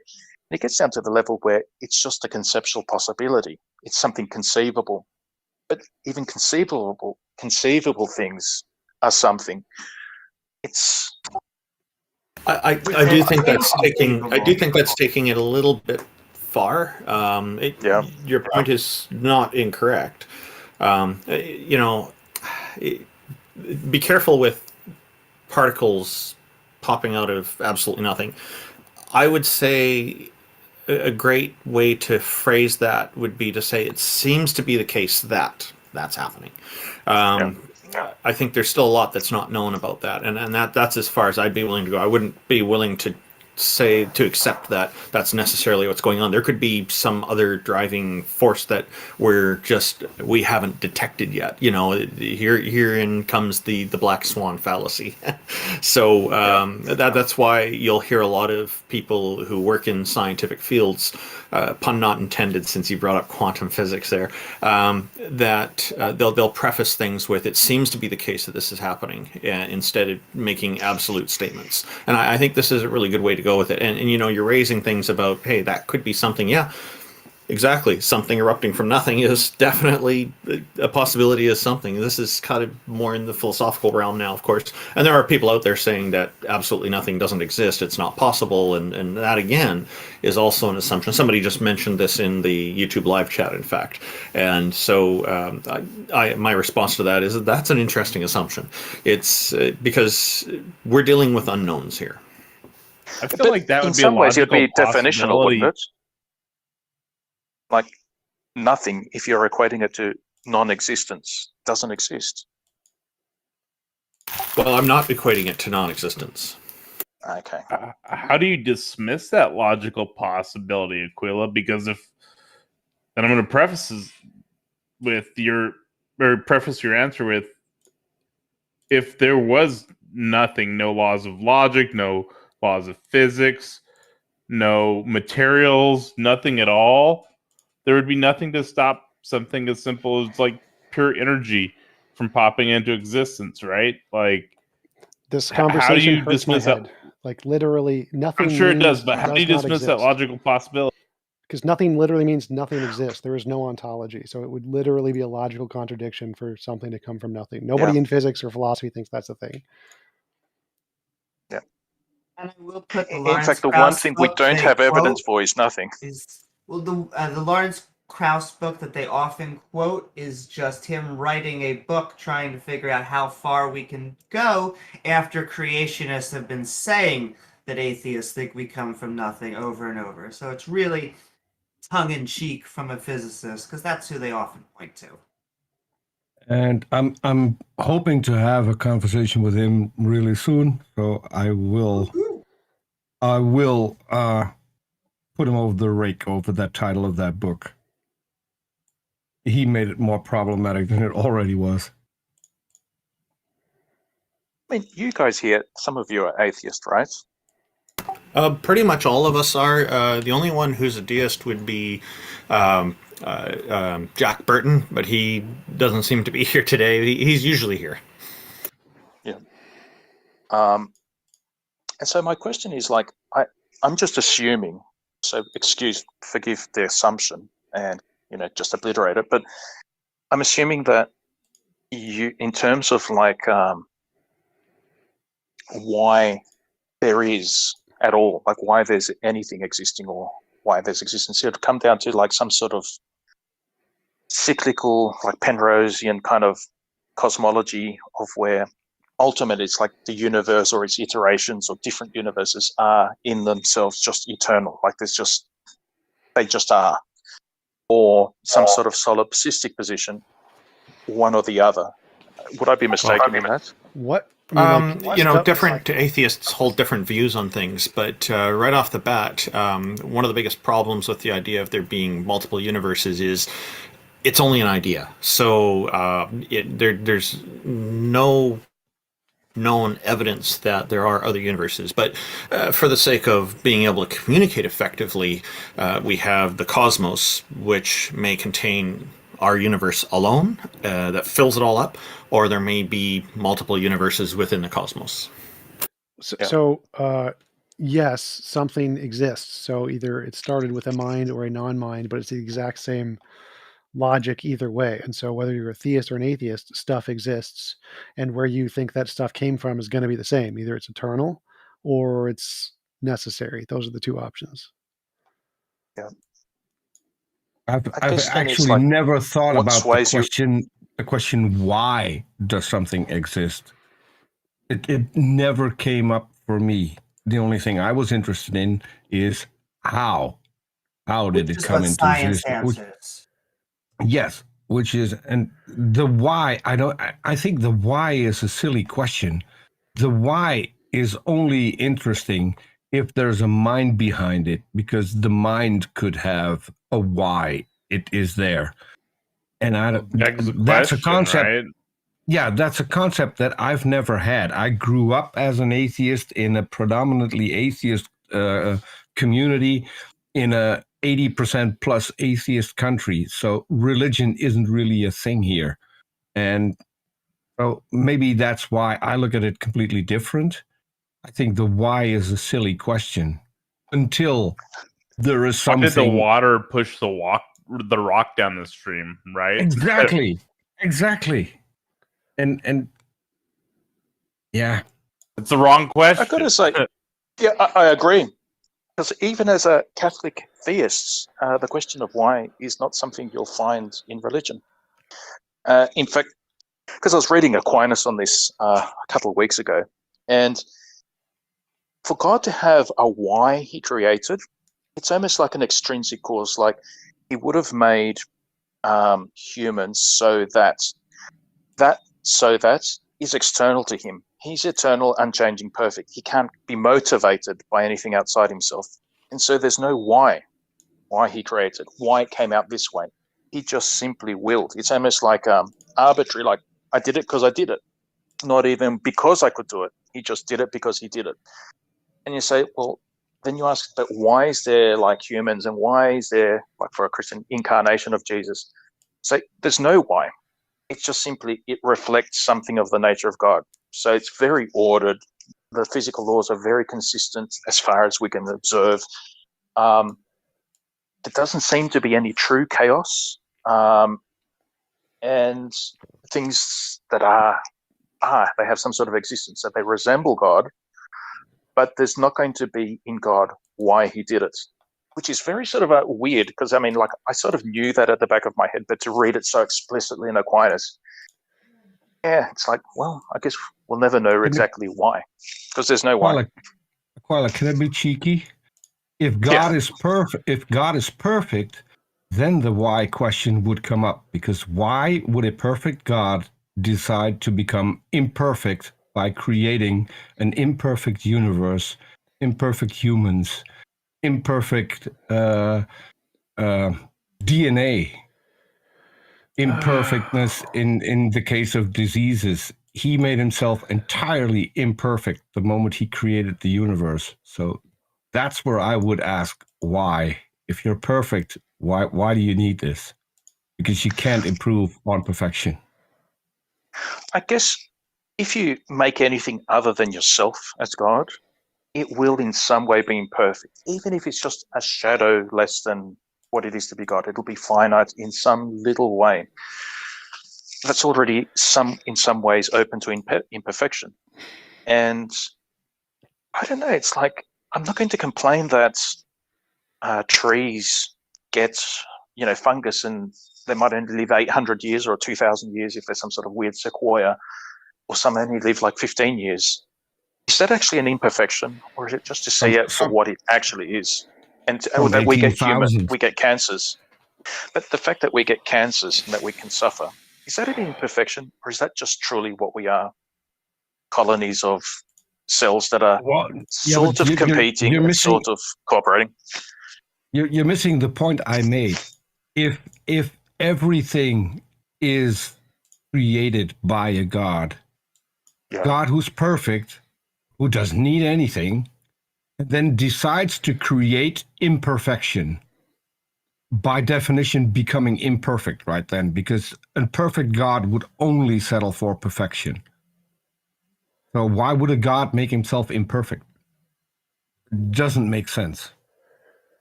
He's kind of unchanged by his creating. He's just still God.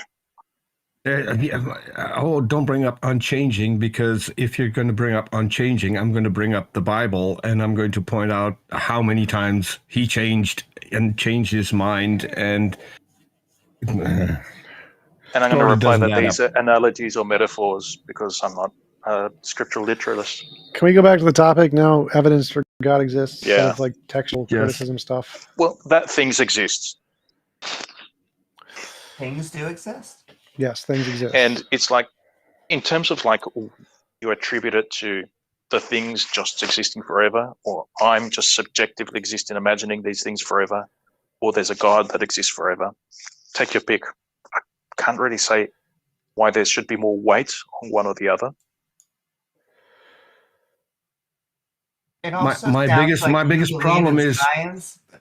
One of my big problems with especially creationists and young Earth creationists, not only can they not answer why questions, which once again science, so I won't fault them, they almost can never answer how questions. So if you believe in science, you can answer, even as a theist, how the diversity of life came about. Yet when I ask them how a goat came about, it is God poof goat. That is the model. Yeah. We've been talking to a killer for a while. Strange, but I'd have to say, next speaker. But I'd ask you, is evolution contradictory to poof, God created it? Because I mean, like, I don't know about these. I don't understand these young Earth, 6,000-year-old Earth kind of people. But God from all eternity, he wills, like, he just wills it.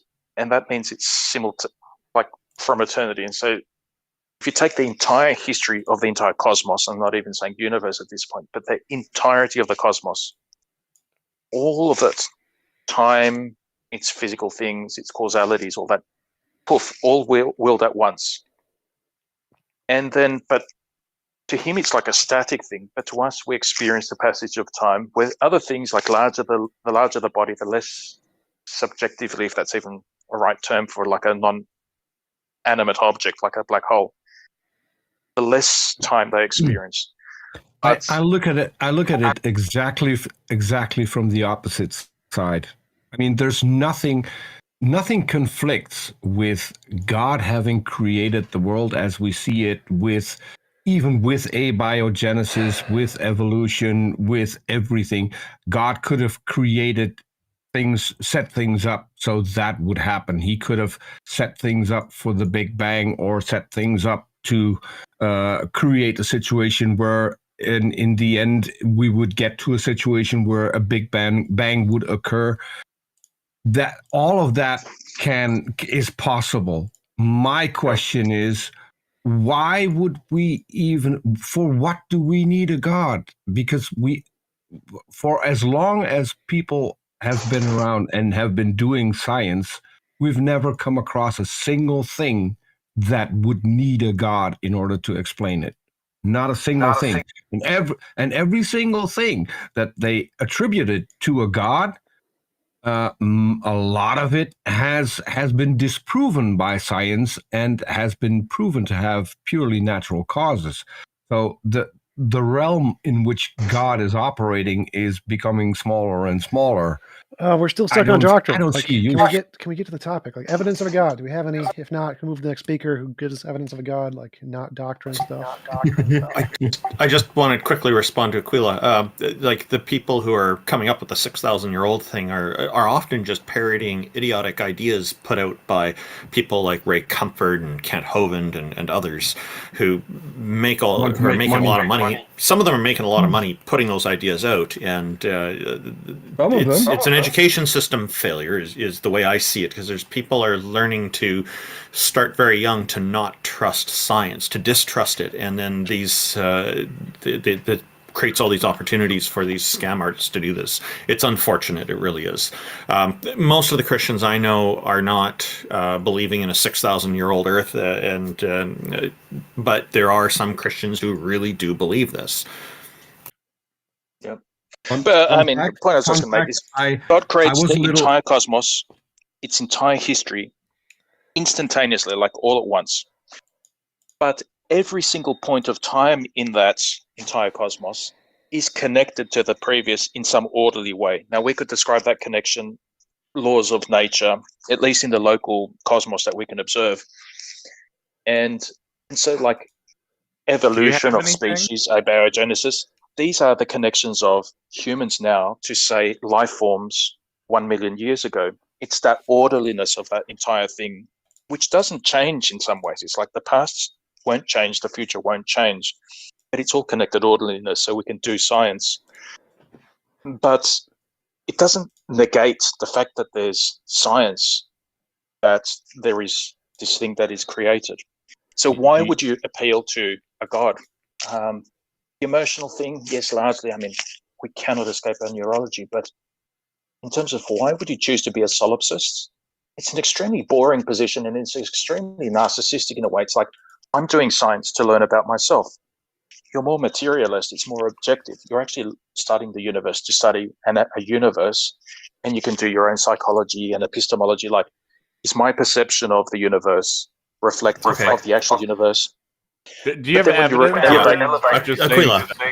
Sorry, Aquila, thank you very much. I'm just going to... Beamsy made a quick comment in our YouTube chat. He was stating that 6,400 years age of the Earth's, the universe, stems from a 17th century monk who tried to add up all the ages used in the Bible. So good effort on his part. Again, it's doctrine-based. So we got to probably start moving on to other people in the audience. But can go I ahead. ask one more question? Randolph, can I ask Aquila one more question? Ask one more question. Aquila, so from what you have been saying, I think you're a pretty rational guy. So and you're not someone who rejects science. So for you personally, what does the addition of a God in all of this? What's the benefit? There's more things to think about, because being a solipsist, you're just interested in your own psychology. I think you should be interested in your own psychology and epistemology and what it is to subjectively perceive something which you believe is objectively out there in the universe. Sorry, that wasn't my question. I'm getting to it. What I'm just doing like a two-step to get add? to it. Yeah, what does a God add? Okay, so beyond just subjective to objective studying the universe, you're studying more. If there's more to think about, there's more to understand. And then adding God on top of it, it adds even more to consider in terms of ultimate teleology of things, of the ultimate cause of things, of the ultimate, that there's a certain ultimate, like why things are so consistent, like everything's coming from one source. Hey, this So is a good God thing. Hold on. I have a question about that. Oh my God, no! Let's Why stop. would you? We haven't had a topic in like No. 20 minutes. We're coming to where you wanted to go, TJump. It can just be a physical thing. I wanted no to move more. on to another guy, just a different person. Hold on. Hold on. And I'm going to lose my train of thought. So you want to add on something for which there is absolutely no evidence whatsoever, and a lot of people have made up different gods to put in the place where you have put yours. I'm still waiting for why would you do that, and what's the addition to anything to just make something up and then put that at the top of everything. Well, no, it's not making things up for the sake of making things up. It's looking at actual existing things, the existence that we experience. It's looking at reasonable. What do we experience? Okay, but what do we experience that points to a God? How do we experience God? Because we don't. That just points to a natural thing. Hmm? That just points to like a natural thing or a physical thing. Yeah, but my question is, we were going to move on. The we're God, doing good, and now we brought it back. That we know people make up. A lot of gods have been made up, and we're not sure if yours is made up. I'm sure you're not. Why would you add something for which there's no evidence on top of everything just to have more to explore? For the same reason, one would rather be a scientist than a solipsist. Yeah, but scientists don't invent things in order to go and explore them and then find out that it doesn't exist because they invented them. Yeah, which is the thing, which is the case, which has been the case for every single god in human history so far. Okay.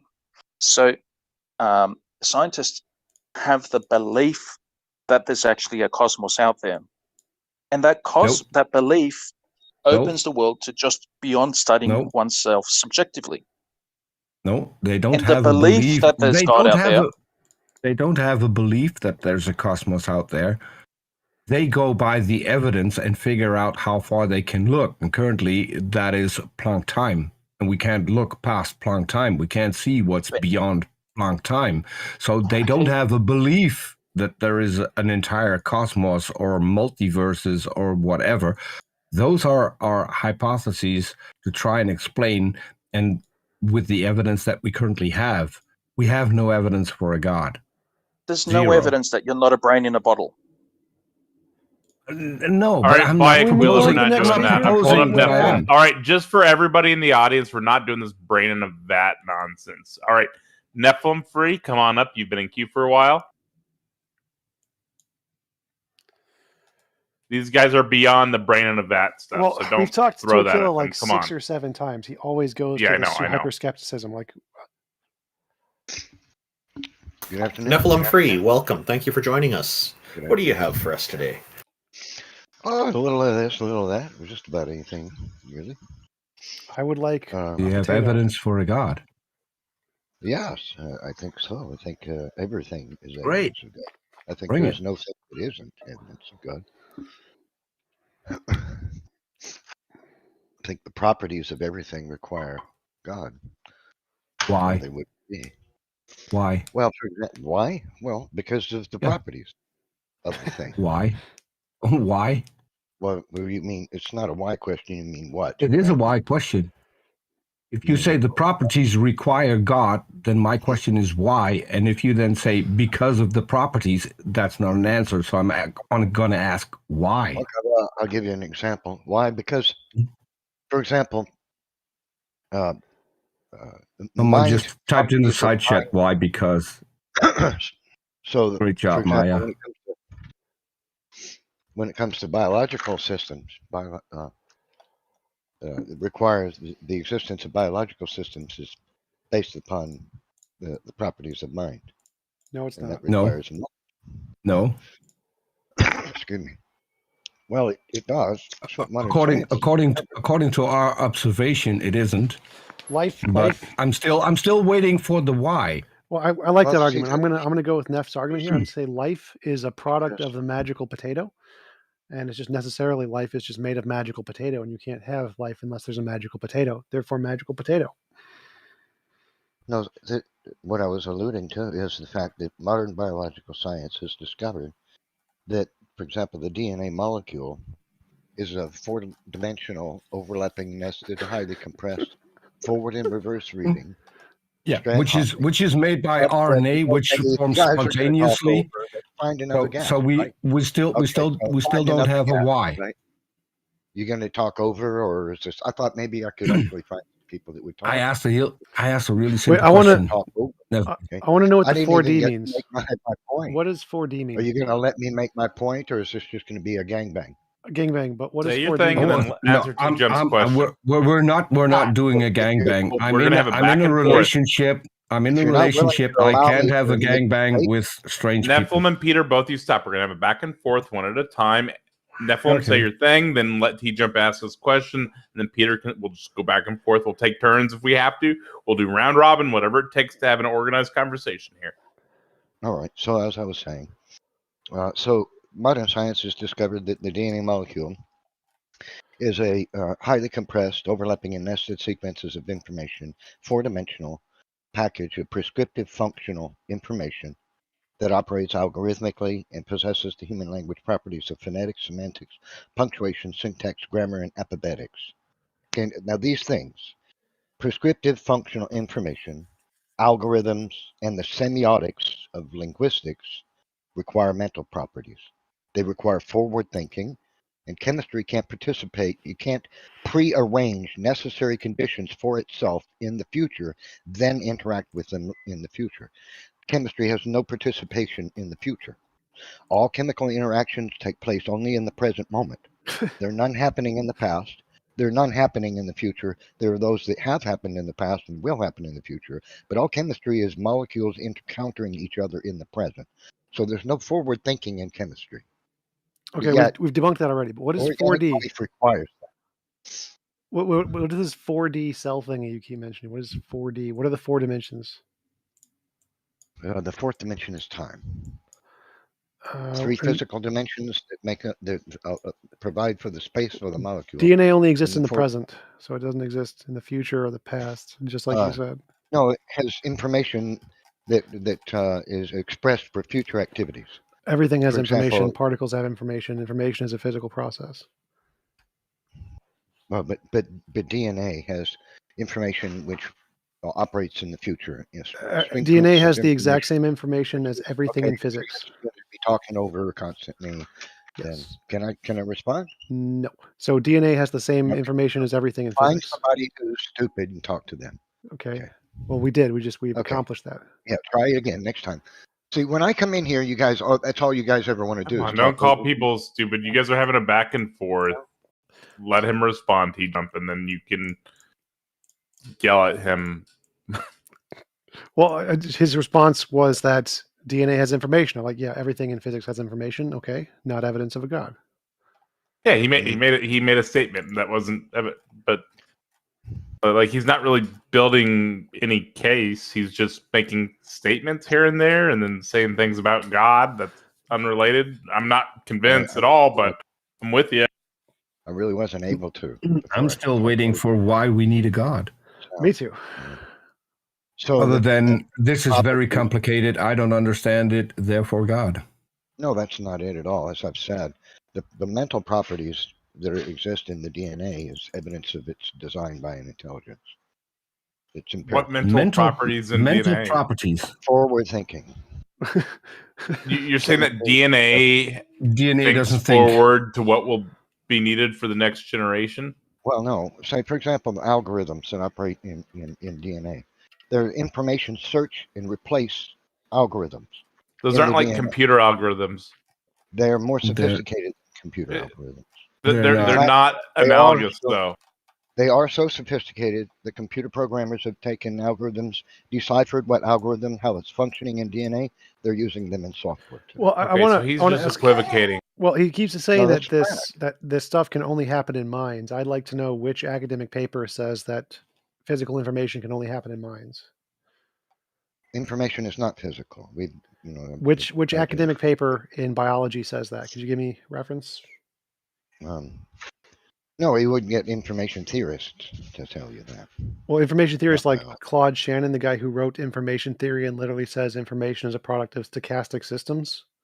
That one? Well, his type of information that he described, which is Shannon information, but DNA is not Shannon information, it's prescriptive functional information. Oh, so you're making up a new kind of information that no one in biology agrees with. Do you have like any papers in biology that show that DNA has this whatever you think information is? Which paper? Prescriptive functional information would be like the instructions on how to assemble a bicycle. Which it tells you what parts are to be arranged. I don't want a definition.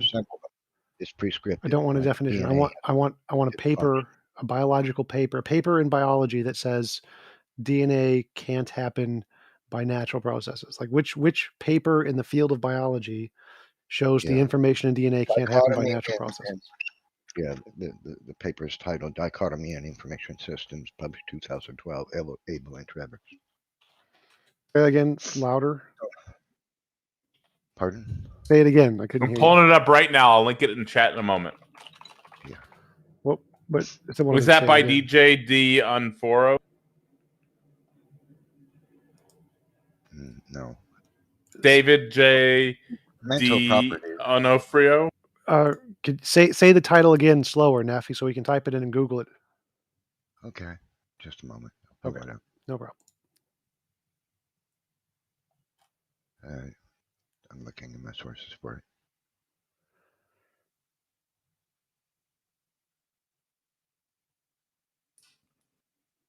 Can we play some Jeopardy music? Do do do do do do. I just sent it to you, TJump. I think that's it. Burp. I could be wrong though, but I think that's what it is. I'm sending it to Nephilim. Okay, I'll even if I can. Is that it, Nephilim? Don't do so. It's called Dichotomy and the Definition of Prescriptive Information suggests that prescriptive data and both prescribed algorithms. Check your DMs, TJump. That's in your DMs. I already found it. Systems. Link it in chat right now. Okay. Okay, where in the paper? Because I've read, so I've scanned through it. It says nothing about requires mind. They state, and I'll quote them: choice contingent causation and control (CCCC).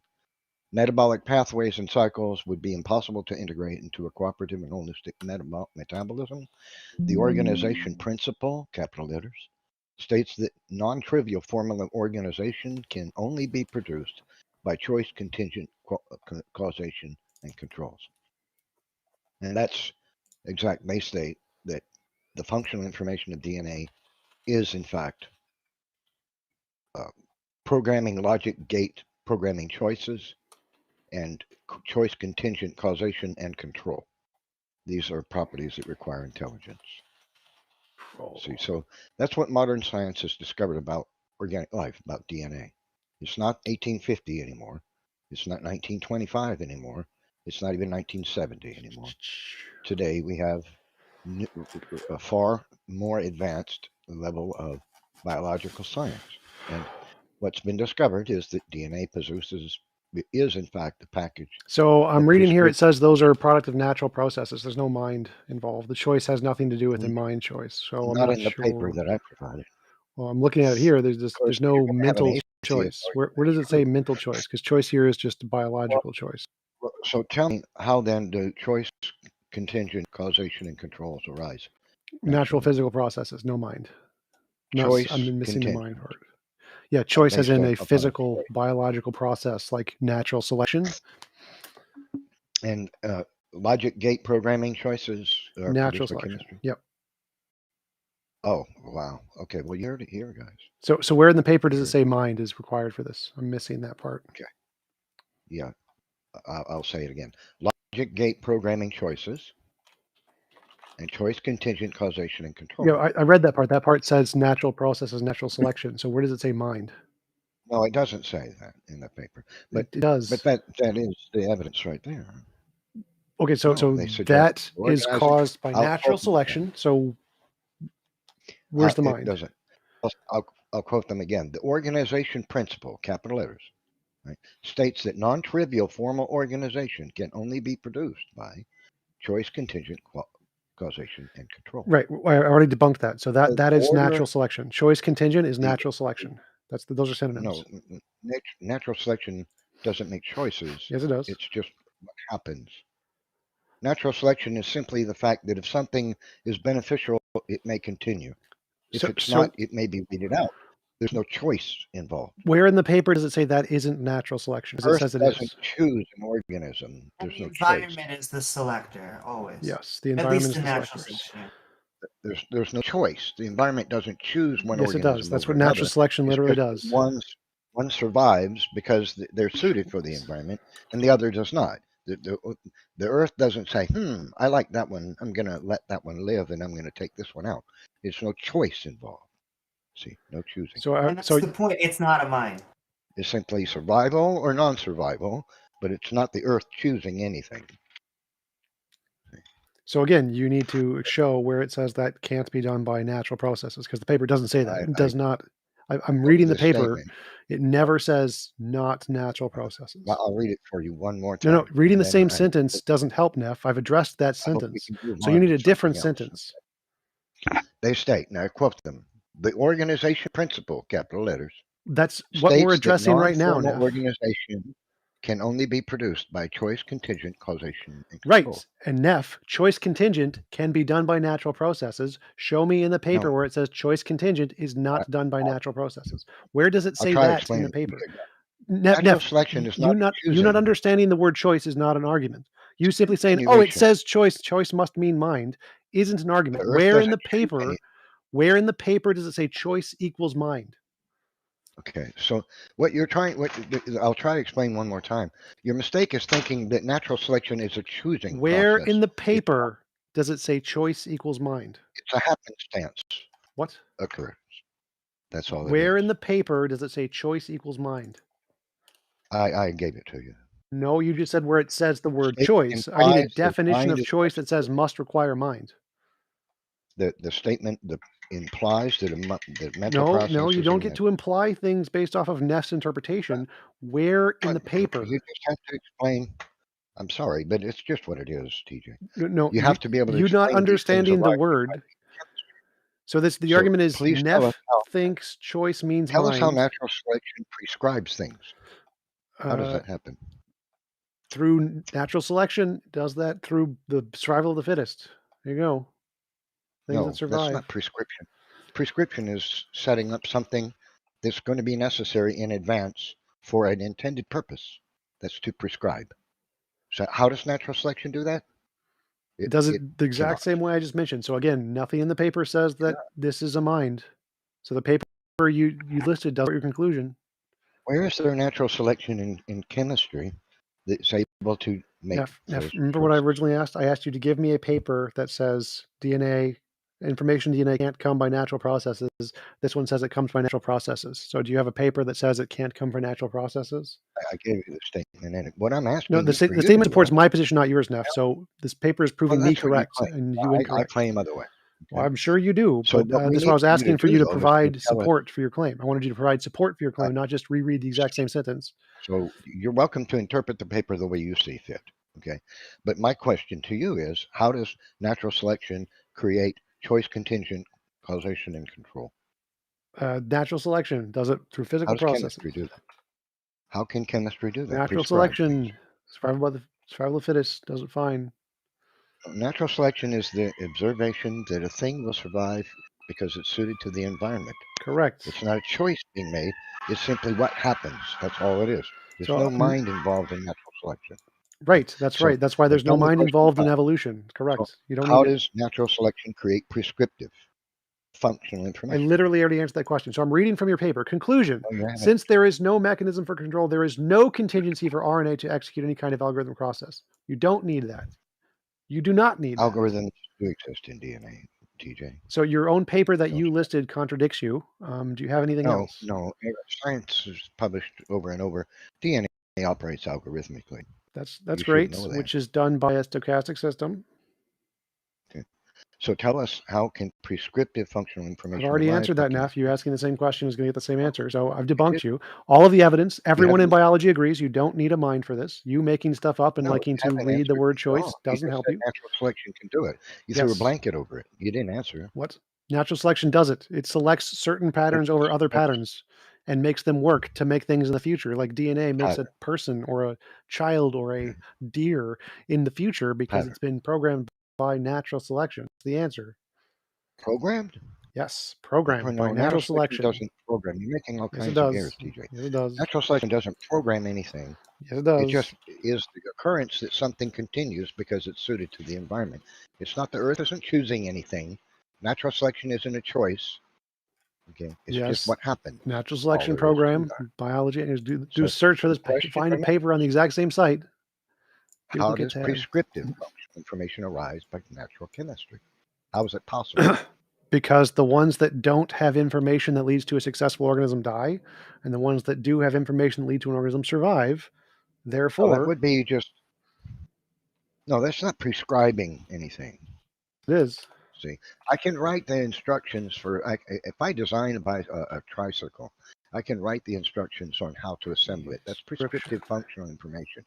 It has a function. It prescribes the order in which that machine will be assembled for an intended purpose.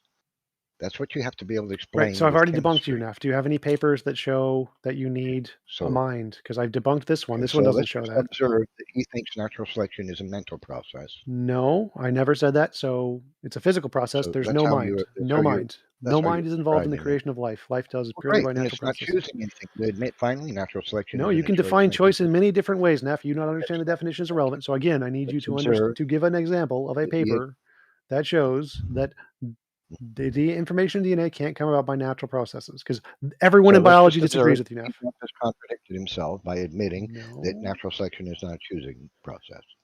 No, you can define choice as a thing done by a natural process, like the river chose to go left. Congratulations. Oh, he's contradicting himself again. He's Neff, you straw man position, we're just going to kick you out. So I told you the answer. The answer is correct. TJ, I've done what I needed to. I've debunked you, Neff. Contradict yourself. My normal example about how the environment selects is if you have a green and a blue butterfly that are flying in a forest, and it's a green forest, then the hawks just naturally pick off the blue butterflies till you're left with only green butterflies, and that is a selection pressure. Right, but it's a selection pressure perhaps, but it's not choosing. There's no mind involved. Yes, it does. Neff, the word choice doesn't require mind. Google the dictionary definition of choice. Nowhere does it require mind. You can use choice to mean a thing that happens in nature. You not understanding how the word choice works in English isn't an argument. It's just your own ignorance. So DNA is prescriptive. No, I've debunked this. It's a mental process, not a chemical. You've been debunked on this, Neff. Do you have a different argument? Because we've already crushed you on this one. You have some other argument that, yes, some rational argument to explain the existence of. You've never been a rational one, but you can try. Okay. Well, I think I've made my point clear. That you don't understand biology, yes. Oh no, I understand that science Clearly has discovered that DNA is prescriptive functional information, which operates algorithmically and with semiotics. I've already debunked that. No, that's what's published in science papers left and right. Right, that biology is done by natural processes and no God involved. The consensus in biology is God has nothing to do with it. Okay, so TJump, here's the problem. You might find a biologist who writes that DNA does operate algorithmically, and they'll say maybe in that paper that it's amazing what natural selection, what evolution has done. It's created algorithms. Right? Yeah. I understand that those idiots will believe that. Everyone in biology, literally the entire field of biology. It doesn't credit the fact that what they've described and discovered is that DNA does, in fact, operate algorithmically. And they're just as wrong as you that natural selection is able to produce that. So that's the point. We agree it operates algorithmically. One hypothesis is it's done by natural processes, which is doing all of the work, making all of the evidence, making all the testable predictions. And the other, hold up, 1 sec. So we have the scientists making predictions and doing all of the work work, and making all of the success models doing everything. And then we have your model doing nothing with a bunch of crackpots who make no progress in the field whatsoever. The one that's actually making progress is the one who gets the support, not you being able to say, "Oh, I can make up a sky daddy to explain this." That's not it. The evidence is when you make novel testable predictions and confirm it through results. Science does that. The naturalists do that. The sky daddy believers do not do that. So science wins. Oh, no, that's not true. So there are plenty of theists, scientists who do advance science. Not with intelligent design. The intelligent design movement has made zero progress. Oh, that's not true. That's just the narrative from the atheists. Okay, what's the progress they've made? So let's just point out that the TJ has. Wait, whoa! Don't deflect, Neff. If you're saying they've made progress, tell me what progress has intelligent design ever made? Algorithms, and now he admits that DNA does possess algorithms. Wow. No, I never said it didn't. It wasn't an algorithm, Neff. When I mentioned so you're strawmanning. in DNA, you said they weren't. Can you answer TJump's question, Neff? Say they're all. Neff, what progress has intelligent design proponents made in any scientific field regarding intelligent design? Oh, well, they've developed nanocars out of molecules. Intelligent design proponents. What does that have to do with intelligent design? So what have they made? What progress have they made? What in novel testable prediction regarding intelligent design has been confirmed through results? Do you think that's do you not think a prediction? creating? Oh my god. Okay, I'll try to answer if you want. Nephilim, do you think that creating cars that are too small for people to ride in is intelligent design? Really? Okay, so the nanocar technology that's has been and will continue to develop may lead to microscopic machines that can be injected into somebody's body to perform things like kill cancer cells. Okay. So it is progress in science. If you're going to say it's not, that's pretty silly. How does that point to an intelligent designer if it is people designing things? Because humans. How do the intelligent design scientists come up with evidence for an intelligent designer by having people design things, which we already know that they do? That's not. And you can't even transport people in them. They're too small. TJump's question to you was, what progress have they made in order to show that there is an intelligent designer? He said that no intelligent design theorist has made any advances in science, which is no, Neff. Peter was correct. No, that's not what he asked. That is not what he asked. That is not what he asked. What TJump said. Neff, you've been corrected by multiple people here. What I asked was, I want, when you have two hypotheses, stop talking, Neff. Two hypotheses, intelligent design versus naturalism. The fact that some crackpot intelligent design person can invent a light bulb isn't evidence intelligent design is true. For evidence it's true, you need to use intelligent design to make predictions that are confirmed. The fact that some crackpot can do things while being an intelligent design proponent isn't evidence intelligent design is true. The naturalists who think that it's done by natural processes have made progress in that field. They say, if natural processes are true, we'll be able to find RNA molecules that are self-reproducing. Oh, we found those. That's confirmation of the hypothesis. We're not saying that they can't do anything at all. It's a stupid argument. TJump, I have to apologize to you. I shouldn't have clarified your question because now he realized what your question was and realized that he didn't have an answer for that. That's the moment he runs away. Typically. Always the same. I just want to say thank you, Nephilim Free, for joining us. Who have we got next? I pulled up Beamsy, who's been very patient. Beamsy, thank you for joining us. Now we've got a difficult one. How are you doing? I know you've got something to say about absolutely nothing. How are you, sir? No, it's more. First, I'll actually ask if my point of view is more relevant for this sort of discussion. Was that a question? Oh man! And I thought Peter was trying to speak. It's about absolutely nothing. Hi, Beamsy. How's it going? Peter, sorry, I keep interrupting you. No, it's more of. Yeah, I'm a pagan. More particularly, I'm a Celt. So I don't actually have the aspects of what you would say as a god. So I've got nothing to actually prove towards that conversation. but I do have aspects of spirituality for the aspects of personality and where that comes from. I'm also a naturalist and a qualified geologist. So I don't know if I really fit in for your sort of discussion. What kind of spirituality? What do you mean by spirituality? There is a minor aspect. It's, for lack of a better word, well, lack of translation, it's called spark of the divine. It's the aspect of where the idea of a personality arises from. Wow. Okay, could you explain, like, do you disagree with neurology, cognitive science, and the physics is about how personality arises? That explains about 80 to 90% of the idea of personality and where the individual comes from. And there's a minor part in which I'm still unsure about, but that's my own personal thing, and I don't know if it fits in for your sort of conversations. That's why I'm asking. If it is, we can continue on with it. If not, I'll just back out and let someone else who is in for the conversation. Well, like, do you think it comes from, you said you're a polytheist, right? Heathen? Formerly a polytheist, but I've come to the realization that the aspect of the gods cannot exist because anything that actually operates within reality has to be explained by reality. So that's why most of the Celtic beliefs have been changed in that aspect, because the gods that were represented were just explanations to natural causes. But the idea of the spark of the divine is it's a minor part that exists outside of reality that influences the start of a personality, not just within humans, but in all living things. So does this exist outside of known physics? Yes, that's why I'm a bit unsure if it is an actual thing or not, and that's why I'm open to it. Okay, and what is it exactly that you're open to? What is this thing that you describe more about it? What does it do?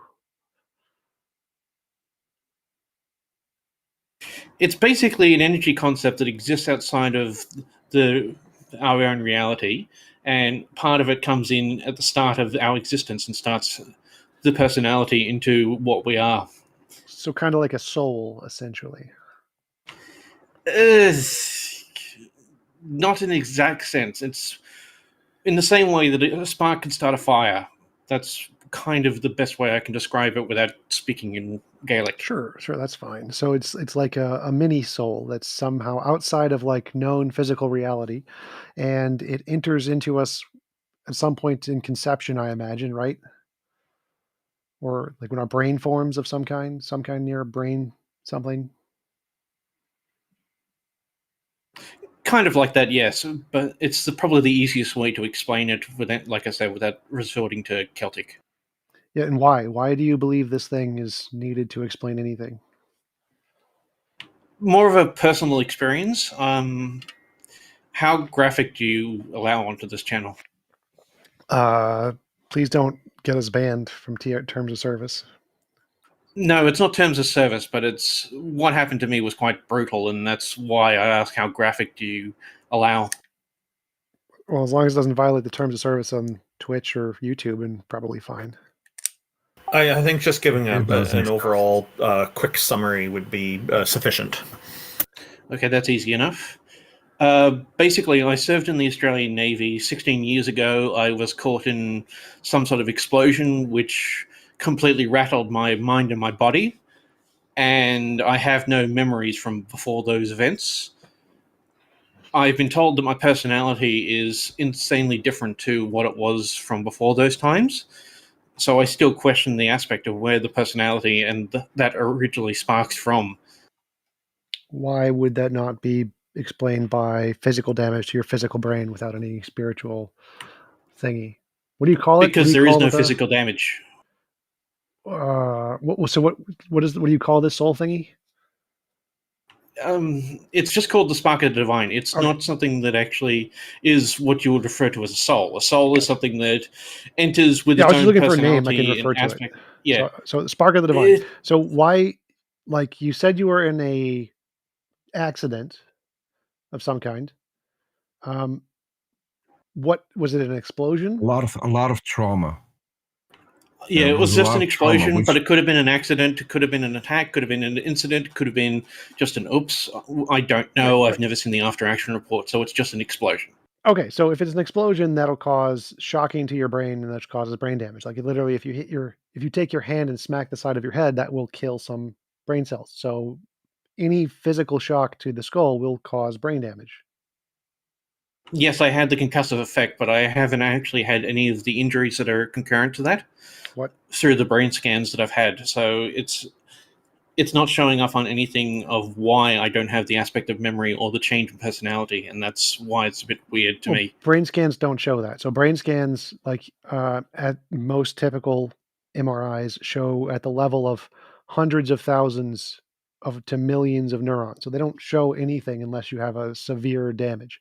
fMRIs, which are the more accurate ones, can show the level of tens of thousands of neurons, but they only use that for like extremely specific things when they're like trying to measure very small neurons. And then we have ways to view a single neuron, but there's no in between. We get millions, tens of thousands, and a few, and that's about it. And so there's no way to measure the actual damage done from an MRI. The only thing that shows is for significant amounts of damage.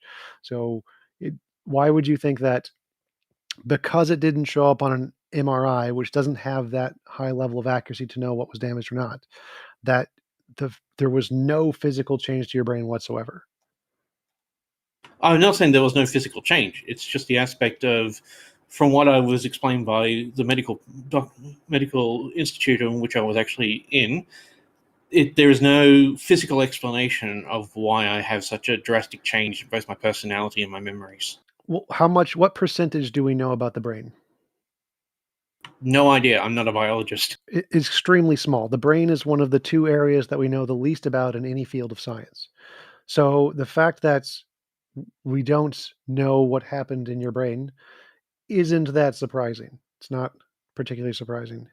So I don't understand why the fact that something happened in your brain which caused a drastic personality shift would be like need this spark of the divine thing in order to explain it. For example, having an epileptic seizure can leave no damage to your brain whatsoever, because it's just random firings going on in your brain, and so your brain's operating as normal. It's just firing randomly, and so when it stops, it looks like your brain is normal. But it can cause completely drastic changes to your brain's chemistry and your belief systems. And so we know if there's lots of random firings in the brain, it can do lots of random things. And we have lots of examples of this, of people having seizures and different kinds of shocks and drug things that shock their personality and cause a complete personal change, but no physical damage to the brain. So it's not really surprising that that happened. And so why would we need this spark of the divine? Do you have any reading on that? Because that's interesting. I think I need to do a lot of research before this. But do you have anything, a recommendation for it? V.S. Ramachandran did a very phenomenal documentary along with his papers on the effects of epileptic seizures on the brain, and specifically its correlation to religiousness. In fact, people who have epileptic seizures usually say something very similar to you in that they think they've spoken or interacted with some kind of divine being. And so they're disproportionately more religious than the regular community. So I would Google V.S. Ramachandran, epileptic seizures, and religiousness, I think, something like that. Yeah, two things. I will look into that because that's interesting. I should probably have done a bit more reading before I came onto here. And I think you're actually putting more emphasis onto what I refer to as the spark of the divine, because that only just starts the existence of our personality. It doesn't actually have any relevance to what changed my personality. So I was just going off of what you said. You said the reason you believe in this is because you had a transformative experience, which was your memories are gone and you had a complete change to your personality. And you seem to be implying that this couldn't just be explained by the brain trauma, and it must be something else in addition to that. It's because, like I said, I don't have enough knowledge about brain trauma. I haven't really read enough about it, so it's probably my own failings in that. So thank you for the reading. Sure. Beamsy, thank you very much for coming on. This was actually a very interesting topic. Appreciate your time. Yeah, it's more of a personal aspect than more of a belief. That's where the problem arises. Well, it's good that you have that clarity. And as for when you said nothing, I think TJump could agree with this.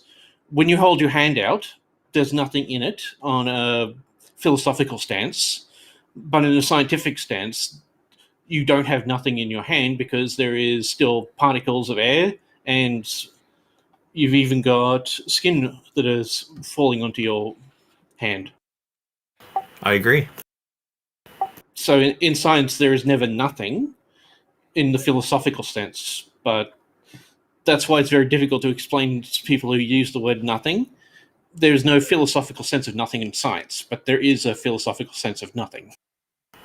And this is why I always qualify it with the word absolutely in front. So absolutely nothing. As some people also refer to as ex nihilo, nothing.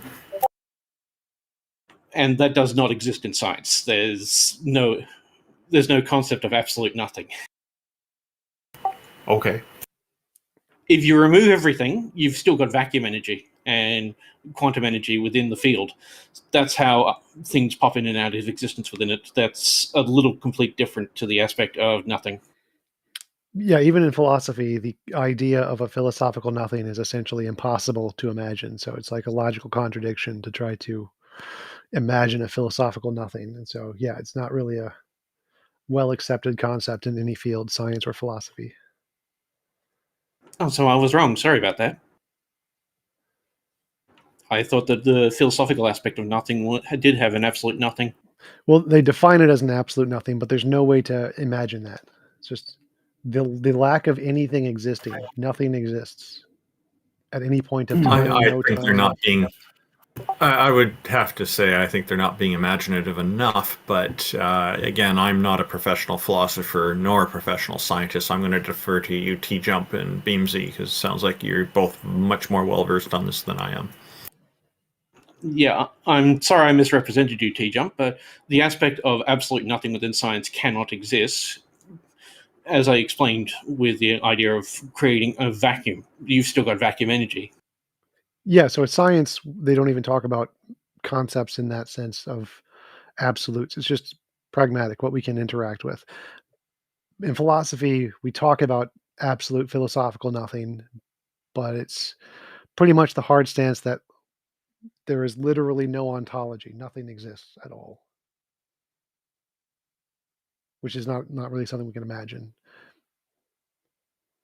One thing I keep noticing you guys don't mention to a lot of the people that mention it is science operates under the three basal assumptions, and that completely discredits a lot of the idea, especially that stupid brain in the jar thing that they seem to bring up. What now? Assumptions? The three basal assumptions. What basal assumptions? The reality exists, we can understand reality, and we can actually learn something through our actions. Those three are the basal assumptions that are used within science. I thought it was reality seems to exist. The wording can be different, but yes, that's why they're referred to as assumptions. Okay. Yeah, I don't think those are technically. We have to assume that. Sorry. I don't think those are technically assumptions in the sense that we just don't care. Like they're irrelevant to science if they're not true. So it just doesn't matter.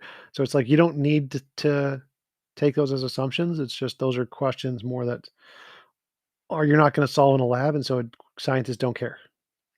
But they're not like. That's why they're referred to as basal assumptions. Yeah, that's why they're referred to as basal assumptions, because they're always there, but they don't matter because these are accepted that we have to make them to operate within reality. Well, that's the part that I disagree with. So in philosophy, you don't need to make those assumptions. You can do lots of philosophical work to try and give justifications for those positions, and it has nothing to do with an assumption. The way science just doesn't care about that topic, and so it's not interested, so it just doesn't make a difference. That's why it's an assumption, because it's like we don't care about this, so we'll just skip it. Yeah, that's why I was speaking on a scientific term, not a philosophical term. I'm not much of a philosophist. Philosophist, I like it. That's a good term. Yes, I know. I don't even know the proper word for it. I haven't read much into it. I don't really go into philosophy. So it sounds like we're pretty much come to have we've put quite a bit of time into this. Was there anything you wanted to finalize with Beamsy before we move on to our next guest? And thank you again for coming up and sharing your personal experience with us. Well, I've just got to thank TJump for that reading, so now I've got a little bit more stuff to look into to see if I can come up to a better conclusion. TJump has a lot of interesting content on his YouTube channel. I highly recommend subscribing to him as well. He's at youtube.com/TJump. There's a I lot am of... sub to him. I am sub to him. So you're already a lot of his stuff. I'm preaching to the choir then. Okay.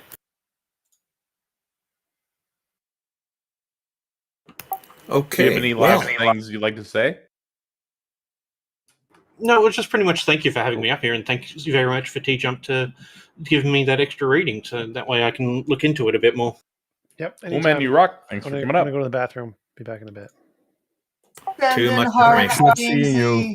So we've got Zexus, and then Semper Paratus, and then Captain Coyote, and then maybe Barthologist still raises his hand. Who knows? It could get crazy. Susie just disappeared on us. Hello. Hello, Zexus. How do you pronounce your name? Either is fine, but for the purposes of this, I'm just going to be asking a question, and then if it's fine, bowing out from there. I am an atheist. I've been chatting with a couple people here in the text chat for a while, and my question is probably one that you've answered before, that you've heard before, but just to verify. Because I've always been very confused about why people bring up the idea of intelligent design and trying to disprove things such as evolution by natural selection, current scientific models, in the pursuit of trying to prove God. So I guess what my question is, and you can discuss this to whatever extent you feel is appropriate and then move on, regardless of the truth of evolution by natural selection, or even if it were proven wrong tomorrow, would that have anything to do to actually proving that a God exists or not? Well, quite often I find a lot of theists or intelligent design proponents are conflating evolution that you mentioned with abiogenesis, and which I like to fondly refer to as the spark of life. They seem to put them together as if they're one. As I'm sure you already are aware, evolution explains how things change from a scientific perspective, whereas abiogenesis is about how life begins. And so they're quite often barking up the wrong tree, I find. So what happens, like Matt Dillahunty once mentioned that intelligent design is just creationism dressed up in a lab coat. And even though that sounds a bit flippant here, that is basically, to me, it looks like the same thing, but with just more focus on scientific argumentation than what creationism generally has. I'm not finding it convincing, but that doesn't really matter pertain to your question so much. I think what they're trying to do is find some kind of scientific explanation to justify that their God exists. I believe that's the intention behind it. And so they're trying to, from what I've seen, it looks like they just try to twist the science around and the understanding and take little bits and pieces and say, aha, there, that proves it. As Neil deGrasse Tyson talking about how God is in an ever receding pocket of scientific ignorance. So, to me, my sense is that a lot of these religions are in their death throes, and a lot of the followers know it. But this is their attempt to salvage that. It's an attempt of desperation because they want so much for it to be true. But anyway, that's my view on it. Anybody else have anything they wanted to reflect on Zexus's question here?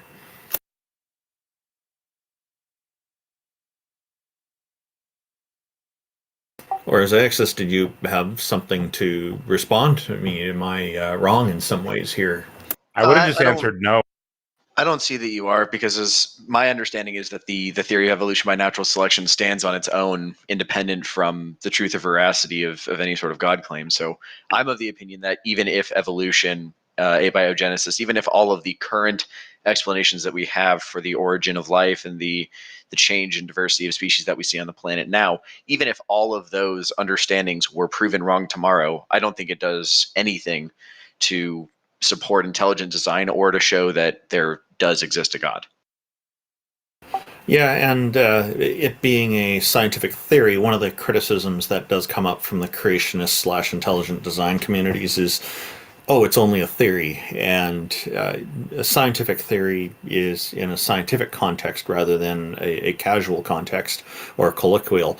And so it is considered to be a higher demarcation than just simply being denoted as a fact. So scientific theory, my understanding is, it's an explanation of how the facts work together in tandem to explain something. So it's usually got a lot more peer review behind it and whatnot, and people have tested it and modified the ideas. Evolution has been continually modified and improved on as more understanding comes to light and more facts come to be known. And so even though Charles Darwin, a lot of his ideas have since been refined, improved on, or replaced and corrected, he even started out, while he was a Christian, as striving to be the best possible scientist he could, by the looks of it. He was taking criticism in public forum through writing and whatnot, mostly, is my understanding, and updating his ideas to make sure they were more consistent with factual understanding. When people brought to him criticisms, he took them all seriously, and that's a very good thing. So, and I find it peculiar that so many Christians will criticize Charles Darwin, a fellow Christian, as ironic as it is. I'm, of course, not mentioning the part where later on he kind of stopped believing in deities, but he did publish and work on all this before all of that happened. Gotcha. Well, thank you for taking my question. I do appreciate it. Thank you very much for coming up. Who's next, Taco? Thank you. Yeah, we've got Semper Paratus in queue. I did want to read a quick Otangelo quote that caught my eye, though. Taco, can you hear me? Yeah, I think Amy was trying to speak up, and we both sorry. kind of pass. I don't want to lose what Amy's about to say. Yeah, what's going on? I just feel bad when I do that, but I want to agree with you, Randolph. I do feel like this is the death throes of a lot of religious institutions. Maybe not people just believing in a god. I wish that were so, but I do think the big powers to be are finding their pews more and more empty. Just adding that cherry. And my answer to him would have just been no, right? They're unrelated, right? Evolution and religion totally unrelated. But this Otangelo quote caught my eye. This is why I do this. Nobody has even shown that non-intelligent causes assign meaning to words or codes. Prove me wrong.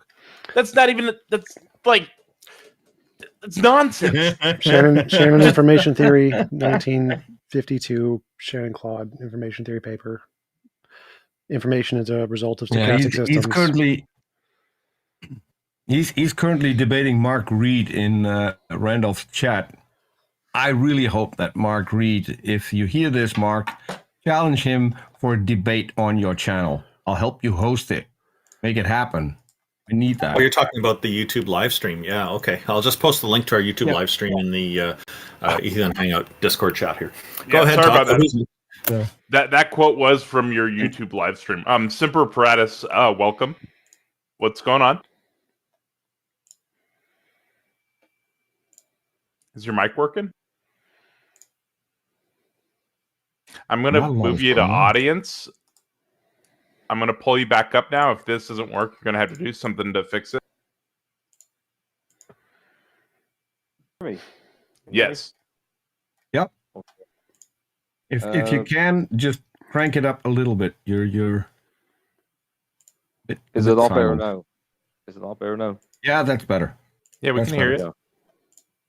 So, I know you probably have heard of the hard problem of consciousness, but I would say there's different interpretations of it. So, would you be in favor of the naturalistic dualist interpretation of it, be it that there are things that are in physical states of nature or whatever, but because the mind is from a different mental state, you know, and we're talking about something from ontology, there needs to be some sort of form of separation there. So in that sense, it has some sort of legitimacy to it. That's what I'm saying. When you say natural, do you mean like substance dualism or property dualism?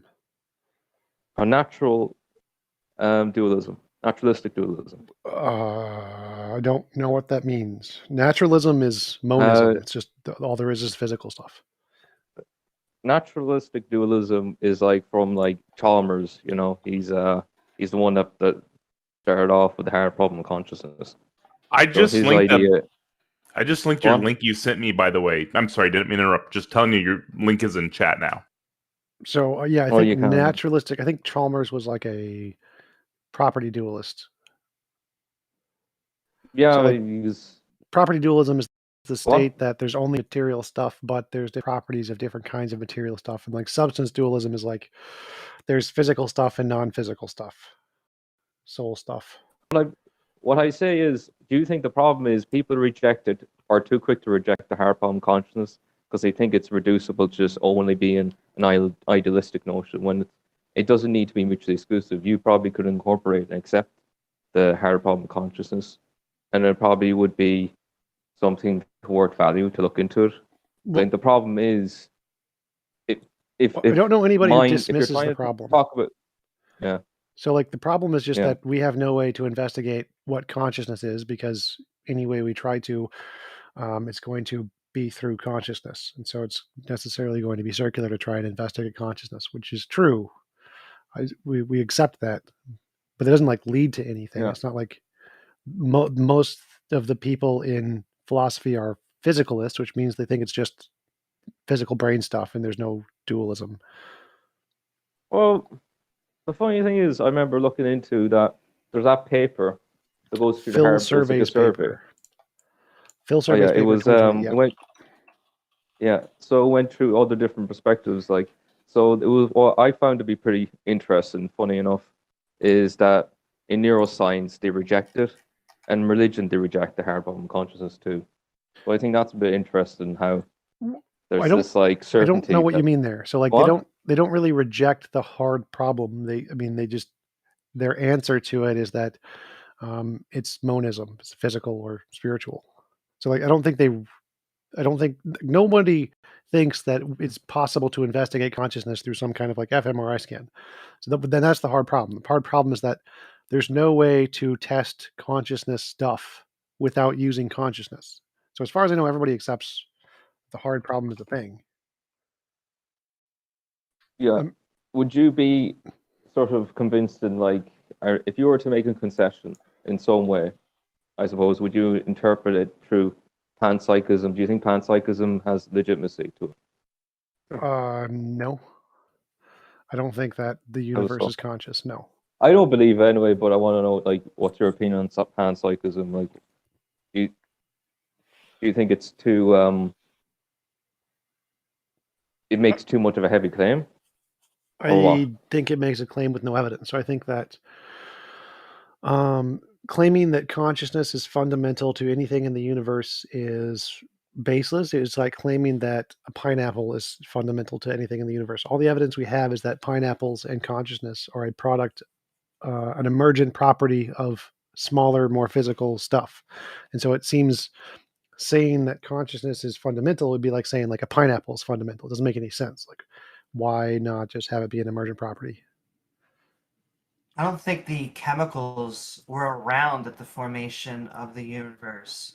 It was only hydrogen, helium, and a little bit of lithium. And so, well, their position is normally that consciousness is a force, kind of like a thing that exists at the core of everything. So I would just need evidence of that. I'm open to it. I think the fact of the matter, the reason why one would like give credit to panpsychism is like for the sake of having a conversation, like the human condition. It's like we're very mind dependent how we perceive things. You know what I mean? So it's almost applying it for a catch for all in relation to that. Why would its pragmatic implications towards our lives have anything to do with the fundamental nature of reality? But it's like for you to say a statement, that would be dependent upon like for you writing down like let's just say if you had and give an example of like how we're having a conversation right now, how we're discussing it's mind dependent. So in that sense, like how could you not acknowledge that, you know? Well, no, so I mean, I grant that, but why would anything in our pragmatic applications of how we do things tell us anything about the fundamental nature of reality? So, like, I agree that I need consciousness to say words and to understand words, but that doesn't mean that consciousness is more fundamental than protons or electrons. It just means that I need it to say stuff. And so it's kind of what I'm saying is there's a separation there. That's what I'm saying. There's a distinction from it, maybe. That's why dualism. Yeah. What kind of But distinction? there's a distinction, isn't there? The distinction is one that's mind dependent, one that's mind independent. So the photons don't necessarily correlate with the. Well, let me clarify. Humans. So the debate between materialists, dualists, and idealists is about where consciousness is located on the hierarchy of stuff in the universe. So, like in the universe, we have biology. Biology is a result of chemistry. Chemistry is a result of physics. Physics is a result of quantum mechanics, and so on. So there's like a tiered hierarchy of what is the most fundamental stuff. The naturalist thinks that consciousness is at the same tier as brains. So brains are pretty far down the line of stuff in the universe. They're not at the base level. Whereas panpsychists and dualists say that consciousness is like at the same level of gravity. It's a thing that's like fundamental to everywhere in the universe. So we're arguing that where should we think consciousness is located in the tier of stuff in the universe? Is it more like brains, where it's a product of evolution, or is it more like gravity and electrons that's fundamental to everything in the universe?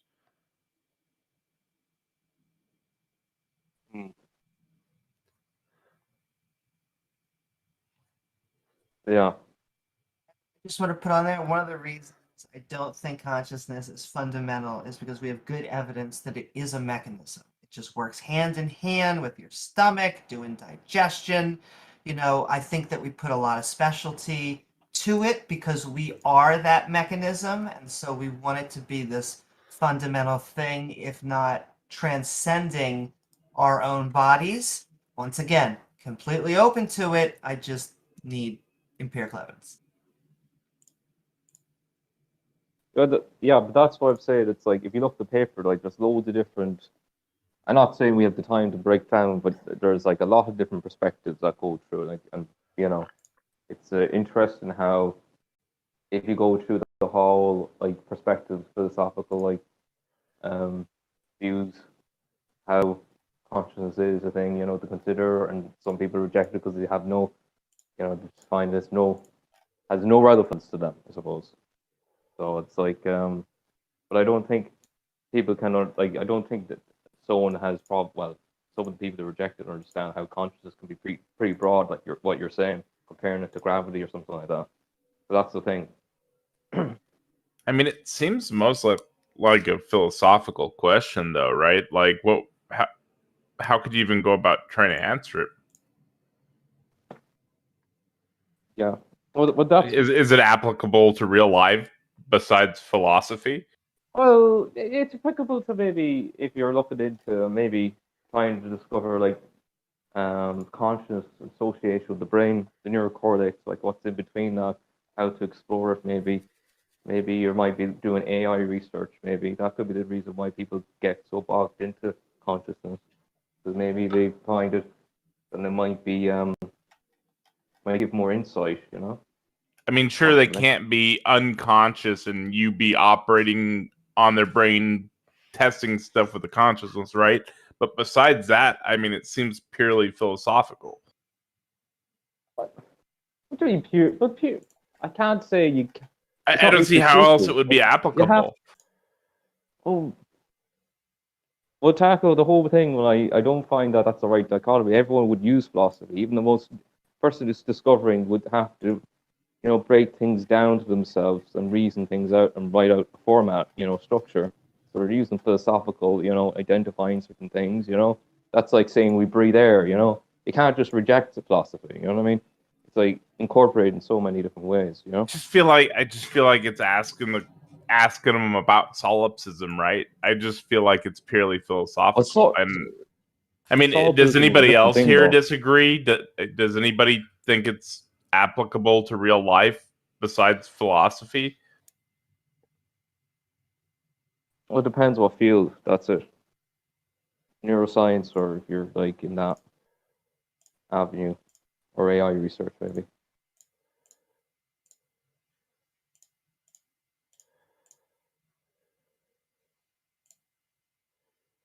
I take that as a yes. No one's to disagree with me. Wait, what? What was the question?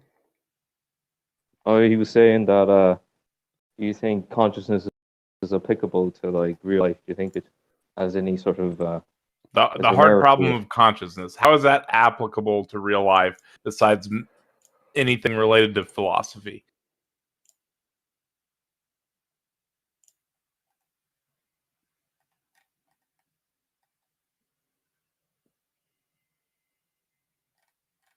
Seems like it's a purely philosophical question. Yeah. Perhaps it's time to move on to our next guest, if there's not much more to add to this. I had a quick, completely unrelated question for Semper. Go ahead. I apologize. Semper Paratus, are you from County Kerry, Ireland? That area? No, I'm from Connacht region. Kerry would be probably more on the east side of things. It's up closer to, it would be closer to Dublin. I'm from like close enough to Leitrim. Yeah, you don't have to. Yeah, I mean, don't. I just wanted to hear because I was trying to like place your accent. That's all. So I'm quite hijacking things. No bother. And more interesting, do you like Galway girls?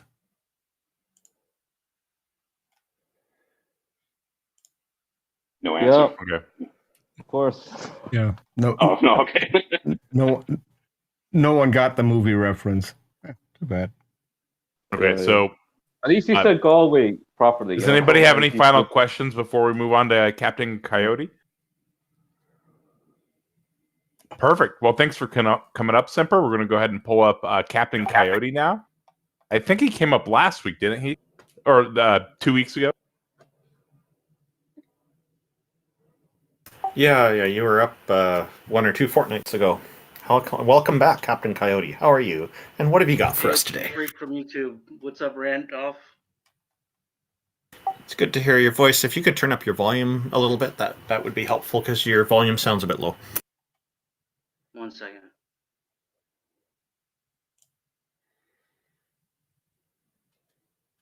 So, it's good to see you here again. What have you got for us today? Well, I want to say hi to Peter as well, real quick. I just want to answer any questions is what I want to do, because you guys throw out all these questions to all the Christians or whoever comes up, and I like to think that I have some of those ansers. Do you have Is there a particular question? Is there a particular question that stands out for you? I'm a little bit curious. Have we met Captain Coyote? Yeah, I'm the freak in YouTube. Oh, I know who you are. Okay. Hey. My main question is, does a god or goddess exist? I want to know, is there any evidence of God? I don't care if one exists. Yeah, he exists, and the evidence I have is germination. What? And the reason I use that is because it's in the Quran. So God said it first. Come again? What? Germination. What is in the like Quran? Plants. Germination. Right, the actual germination process, which we don't have a full scientific explanation for. What? We have we know the environment that's required. Wait, what? But actually, there's a more fundamental thing here. You're saying that Allah, the God of the Quran, was the first one to speak on this topic. You are aware that there are other deities, many, many thousands of deities, goddesses, and gods before Allah, according to various religions. Do you have anything to say about those before yet these other guys are jumping on the germination stuff? Well, yeah, like literally. I want to know what part. I'm sorry. That's all right. If there are any other gods or whatever, they're still under the God of Abraham's authority. I want to know what part specifically, or what part of seed germination specifically we don't know about that the Quran talks about. Now, before just want to make a quick note before we go on.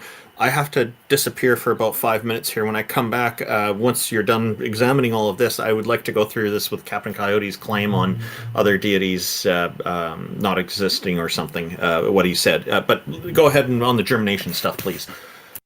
Yeah, and I'm with Taco. So what exactly does the Quran say and where? This is a topic I'm a little bit knowledgeable about and super passionate about. So please inform me here.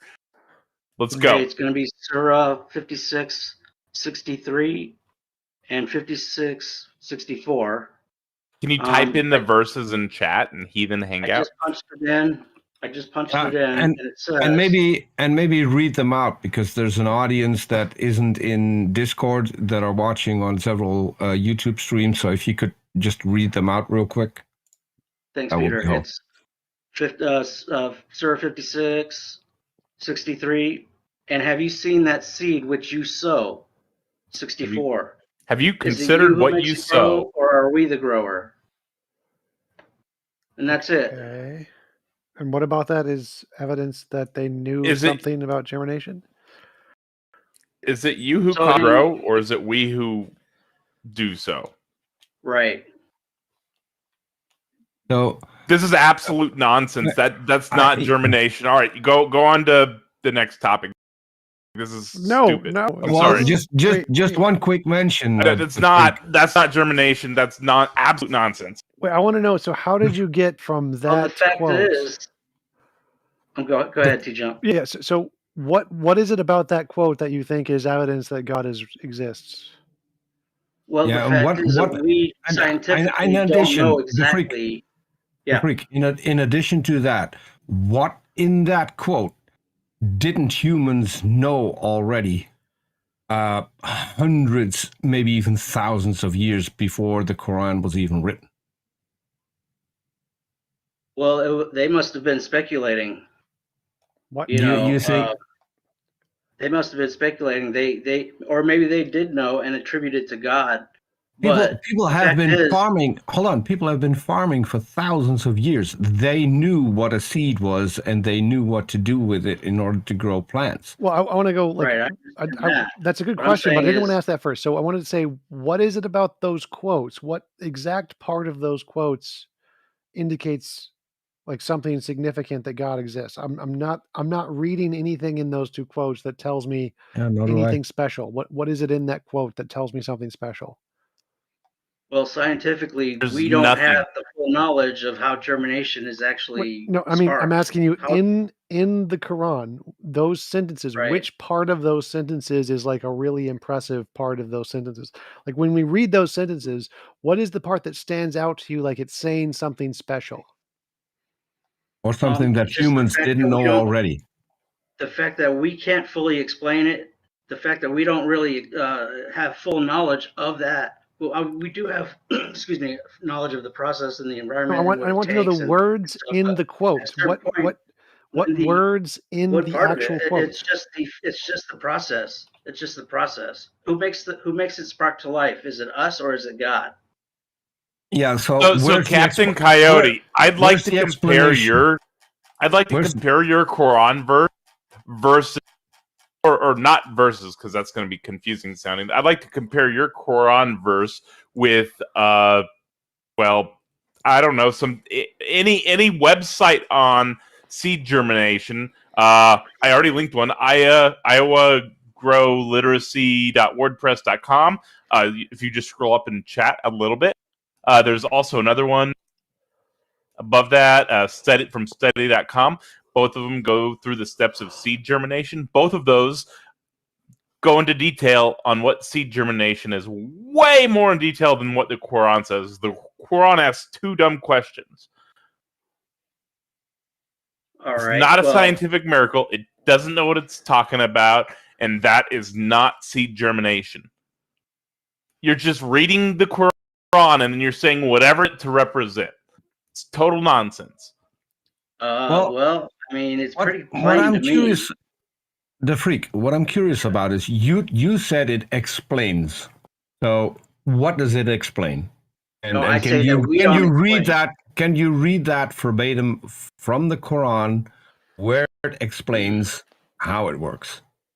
I'm not saying that it explains it. I'm saying that we can't explain it as humans. We can't fully explain it. Wait. So okay, and so therefore, but you're saying the he said Quran it, can't. and that means Hold that on. we can't explain it, right? Hold on, but you said the Quran explains it. Now you're saying that the Quran can't explain it either. Wait. Where's No, I the don't know. where's I don't the know if those were miracle my from exact Allah? words, but what I'm saying is, God is asking the question, who makes the seed grow, you or me?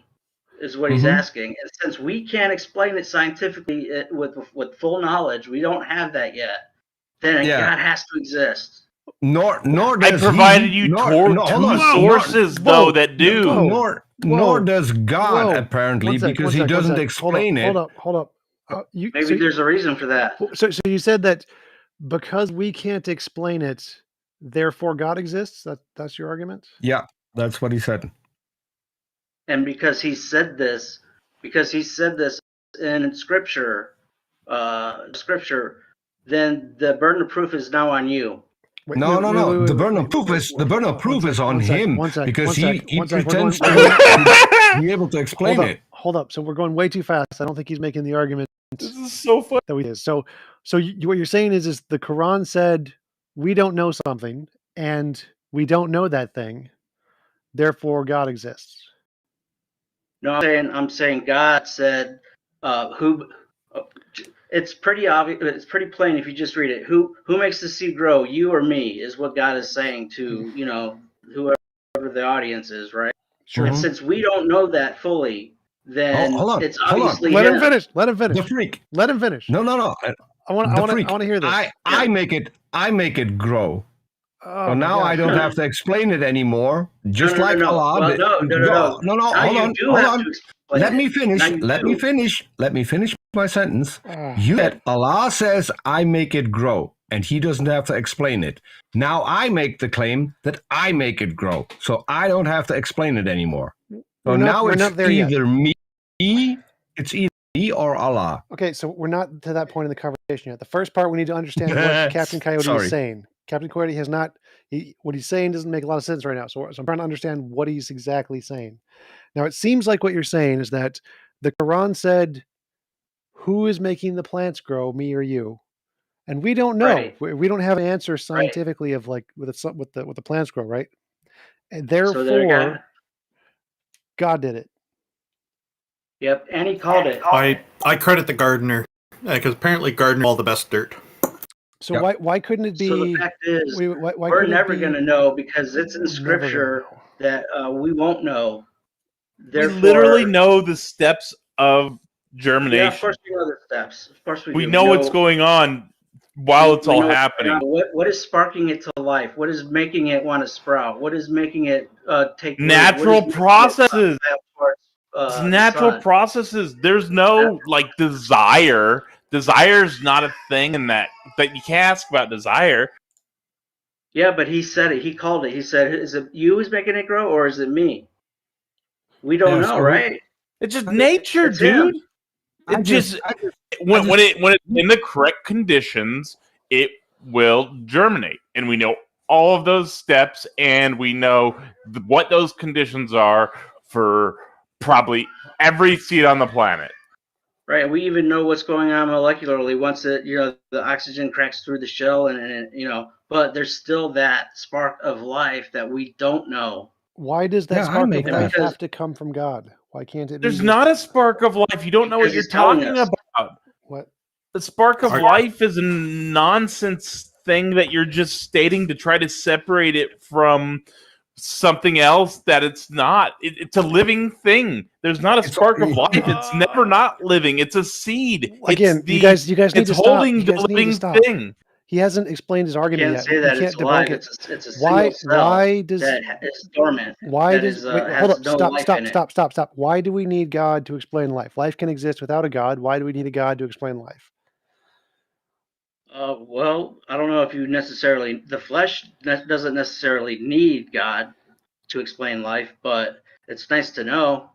What It is nice? definitely So where makes do your you life delineate? better. Where do you delineate? Do you delineate conscious life? I think you don't, because you're talking about plant life, which are not necessarily conscious as far as we know. I'd Yeah. agree with that. Why do I we have a need question for God you, to the freak. explain life? Yeah, and I have a question for you, the freak, along with what Taco said. When does a seed, according to the Quran, become alive? Oh. It doesn't explain anything like that, in scientific terms. It's just Can't asking the because question. it can't because it's already alive. It's a seed. It is It's not already alive, alive. though. It's not It is considered alive. alive. It's scientifically because It there's is. no It is activity in it. There's alive. no, It is alive. plus the fact that it needs those conditions specifically means that it's not alive. It is alive because it can die and no longer become a plant. Oh, my head hurts. So it is already alive. Now, That's all you have. Captain Coyote, you had mentioned about how the plant. You seem to be thinking that, stating that plants are conscious. If I understood you correctly, how do you define life? No, I wouldn't say plants are conscious. A seed is a single cell that It isn't. once. Not How a do I single describe cell. it? What was it? How do I Let's what? try to get back to the argument. Like, oh my God. Why do you need God to explain life? I think there is no God. I think it's all just natural processes. God doesn't exist and life happened on its own. Why is that a problem? For the flesh, it's not a problem. For everything. There is no God. Nothing. Doesn't exist. The universe did it all on its own. All plants on their own. No God. Why can't that happen? I'm not saying that it couldn't happen according to the understanding of the flesh, but that's not what happened. Based on what? What evidence do you have? Literally what TJump said, I don't know, therefore God. That means God needs to explain it. So when is God going to explain it? Well, if he explained it, that would take away the argument that I'm putting forth right now, which is since we don't know, and he's saying, is it you or me? That would confirm. It's got to be him. No. That would confirm your argument that it is indeed him. If he's not explaining anything, then he's just making a claim without any evidence, without any backup. It's a baseless claim. It's the exact same thing as if I would tell you I did it. So now I did it, and now you can throw away the Quran and start worshiping me because I did it. Yeah, well, explain it then. No. According to you, I don't have to. Well, no, you're the one making the claim. I'm just saying. Yeah, I'm just saying he Allah is the one. Hold on, you just told us Allah was the one making the claim, and he doesn't have to explain it. Now I make the claim, so obviously I don't have to explain it. You just have to accept it. Throw away the Quran, start worshiping me. Done. And I can prove that I exist. So I'm more powerful than your Allah. I can show up. I can go on camera. I have my video, my picture in my avatar. That's me. All you have to do is fully explain. I don't. How germination sparks life, and then you have one. No. I'm going to hold myself to the same standard as you hold Allah. I don't have to explain anything. You just accept it. And if you don't get 72 virgins. Yeah, but you didn't. Sorry, grapes. That's not in the Quran, by the way. But no, it's great. If I read the steps of germination to you here, will you now be an atheist? No, because of my witness, I couldn't do that. But that's your contention.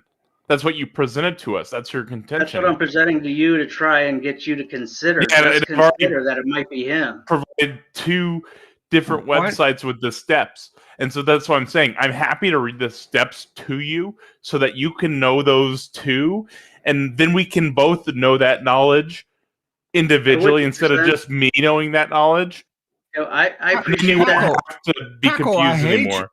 Taco, I hate you. You're going to explain it. I was just on my way to become God, and now you prove to be more powerful than me because you can explain it. I'm passionate about this. This is really frustrating to me. I wouldn't have brought this on the table if I hadn't looked at it already. And yeah, we know the steps, and we know what's going on molecularly to an extent, but it still doesn't explain what is sprouting, making it sprout to want to seek life. Exactly. I believe this exactly. is the.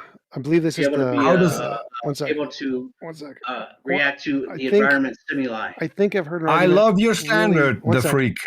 Now tell us how Allah explains it. I think I've heard an argument very similar to this. Hold up! Stop over talking me! Holy shit! I think I've heard an argument really similar to this before. It came from Bill O'Reilly. I believe it goes something like tides go in, tides go out. You can't explain that. Therefore, God. Are you talking about the Fox News old guy, that guy, or someone else? Yeah. Yep. Yeah. You're talking about No Spine Zone? Are you talking about the No Spine Zone guy? That's actually predecessor. That's actually a good comparison because we know how tides go in and out. We know how plants germinate. So you don't know how germination works fully. Yes.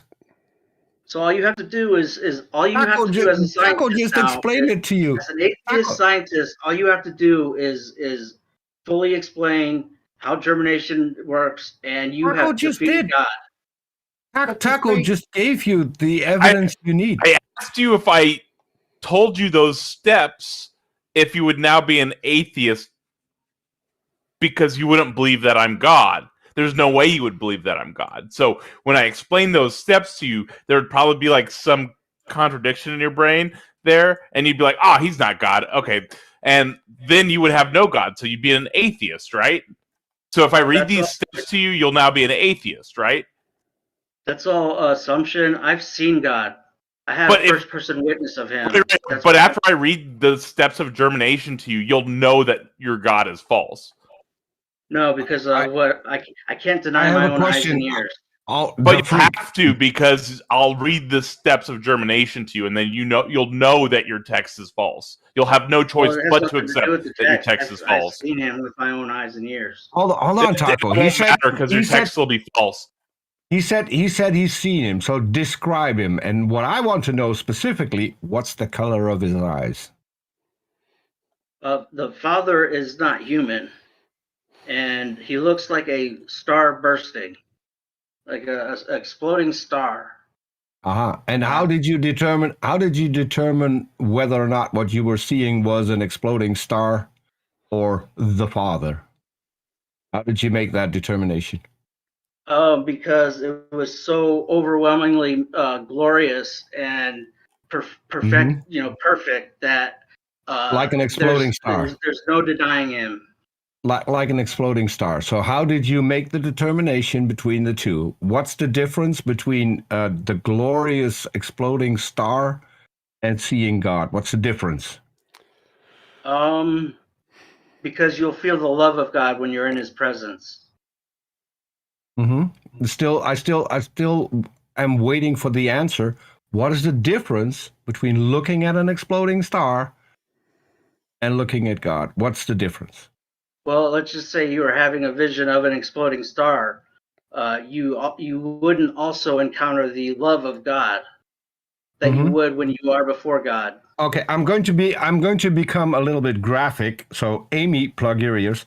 So let's say that I'm looking at an exploding star while receiving oral sex. So I'm receiving an awful amount of love.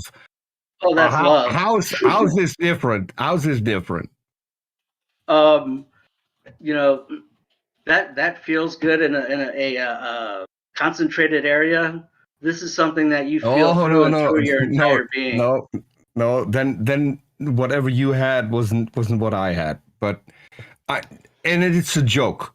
But what I'm saying is, the freak. If you look at something, you can have an emotion. The emotion doesn't have to be caused by the thing that you're looking at.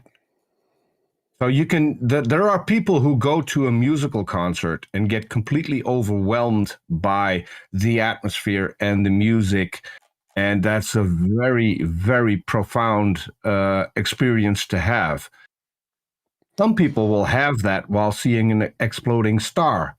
So my question still is whether or not you felt an emotion and attributed that to a god. It doesn't mean that that there's any correlation between the two. All right, I'm gonna head out. I'll see you guys in a bit later. It's the differential between just